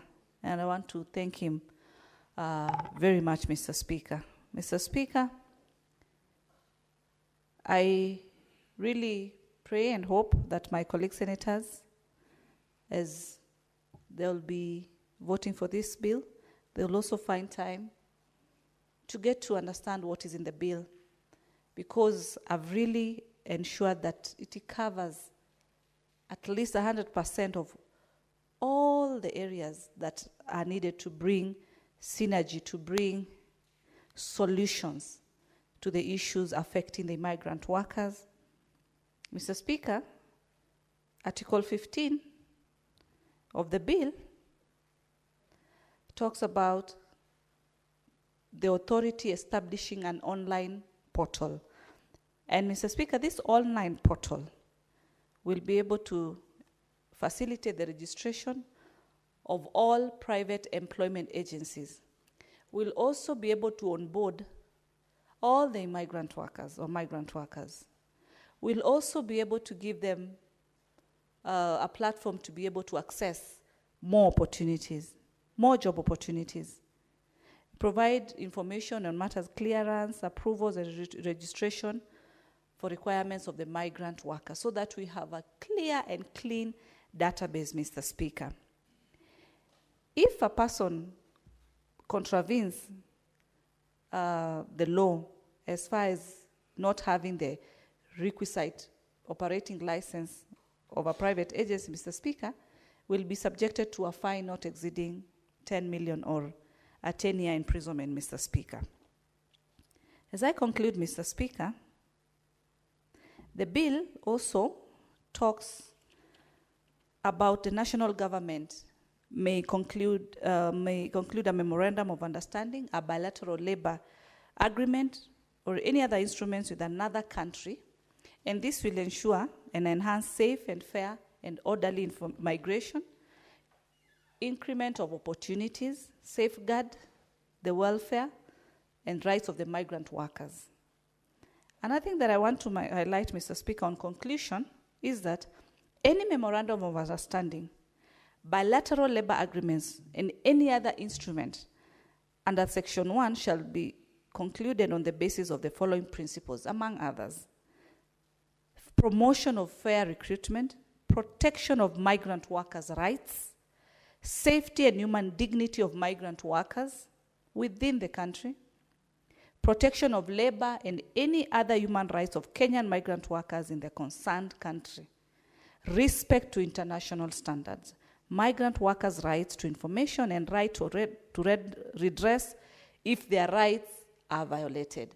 Mr. Speaker, the bill is vast. The bill covers everything as far as their safety, their growth, opportunities, online data, security. Everything is covered for this bill. That is what is now going to change the perception that our migrant workers are being trafficked. We are now going to have to sieve the genuine and the rogue agencies once and for all, Mr. Speaker. And with those many few, I really appreciate my colleagues. I appreciate this day. It's the second bill that, Mr. Speaker, I'm moving. My first bill is in the National Assembly, awaiting a second reading. And so I request that the putting of the question be deferred to a later date. Thank you. Very well, Senator. The division will be deferred. Clerk, read the next order. Order number 19, the Street Naming and Property Addressing System Bill, Senate Bills number 43 of 2024, second reading. That order is deferred. Next order. Order number 20, motion, reports of the Standing Committee on Devolution and Intergovernmental Relation on its inquiry into the state of markets in Vihiga and Bugamba counties, arising from statements sought by Senator Godfrey Otsotsi MP and Senator David Wakoli MP. That order is deferred. Next order.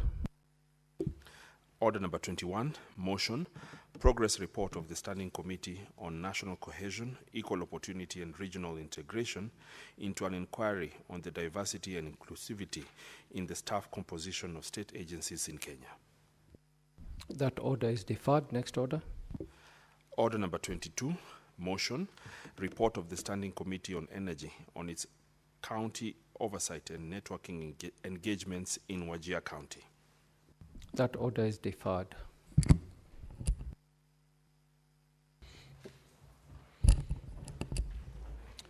Honorable Senators, there being no other business on the order paper, the Senate stands adjourned until tomorrow, Thursday, 5th June 2025 at 2:30 p.m.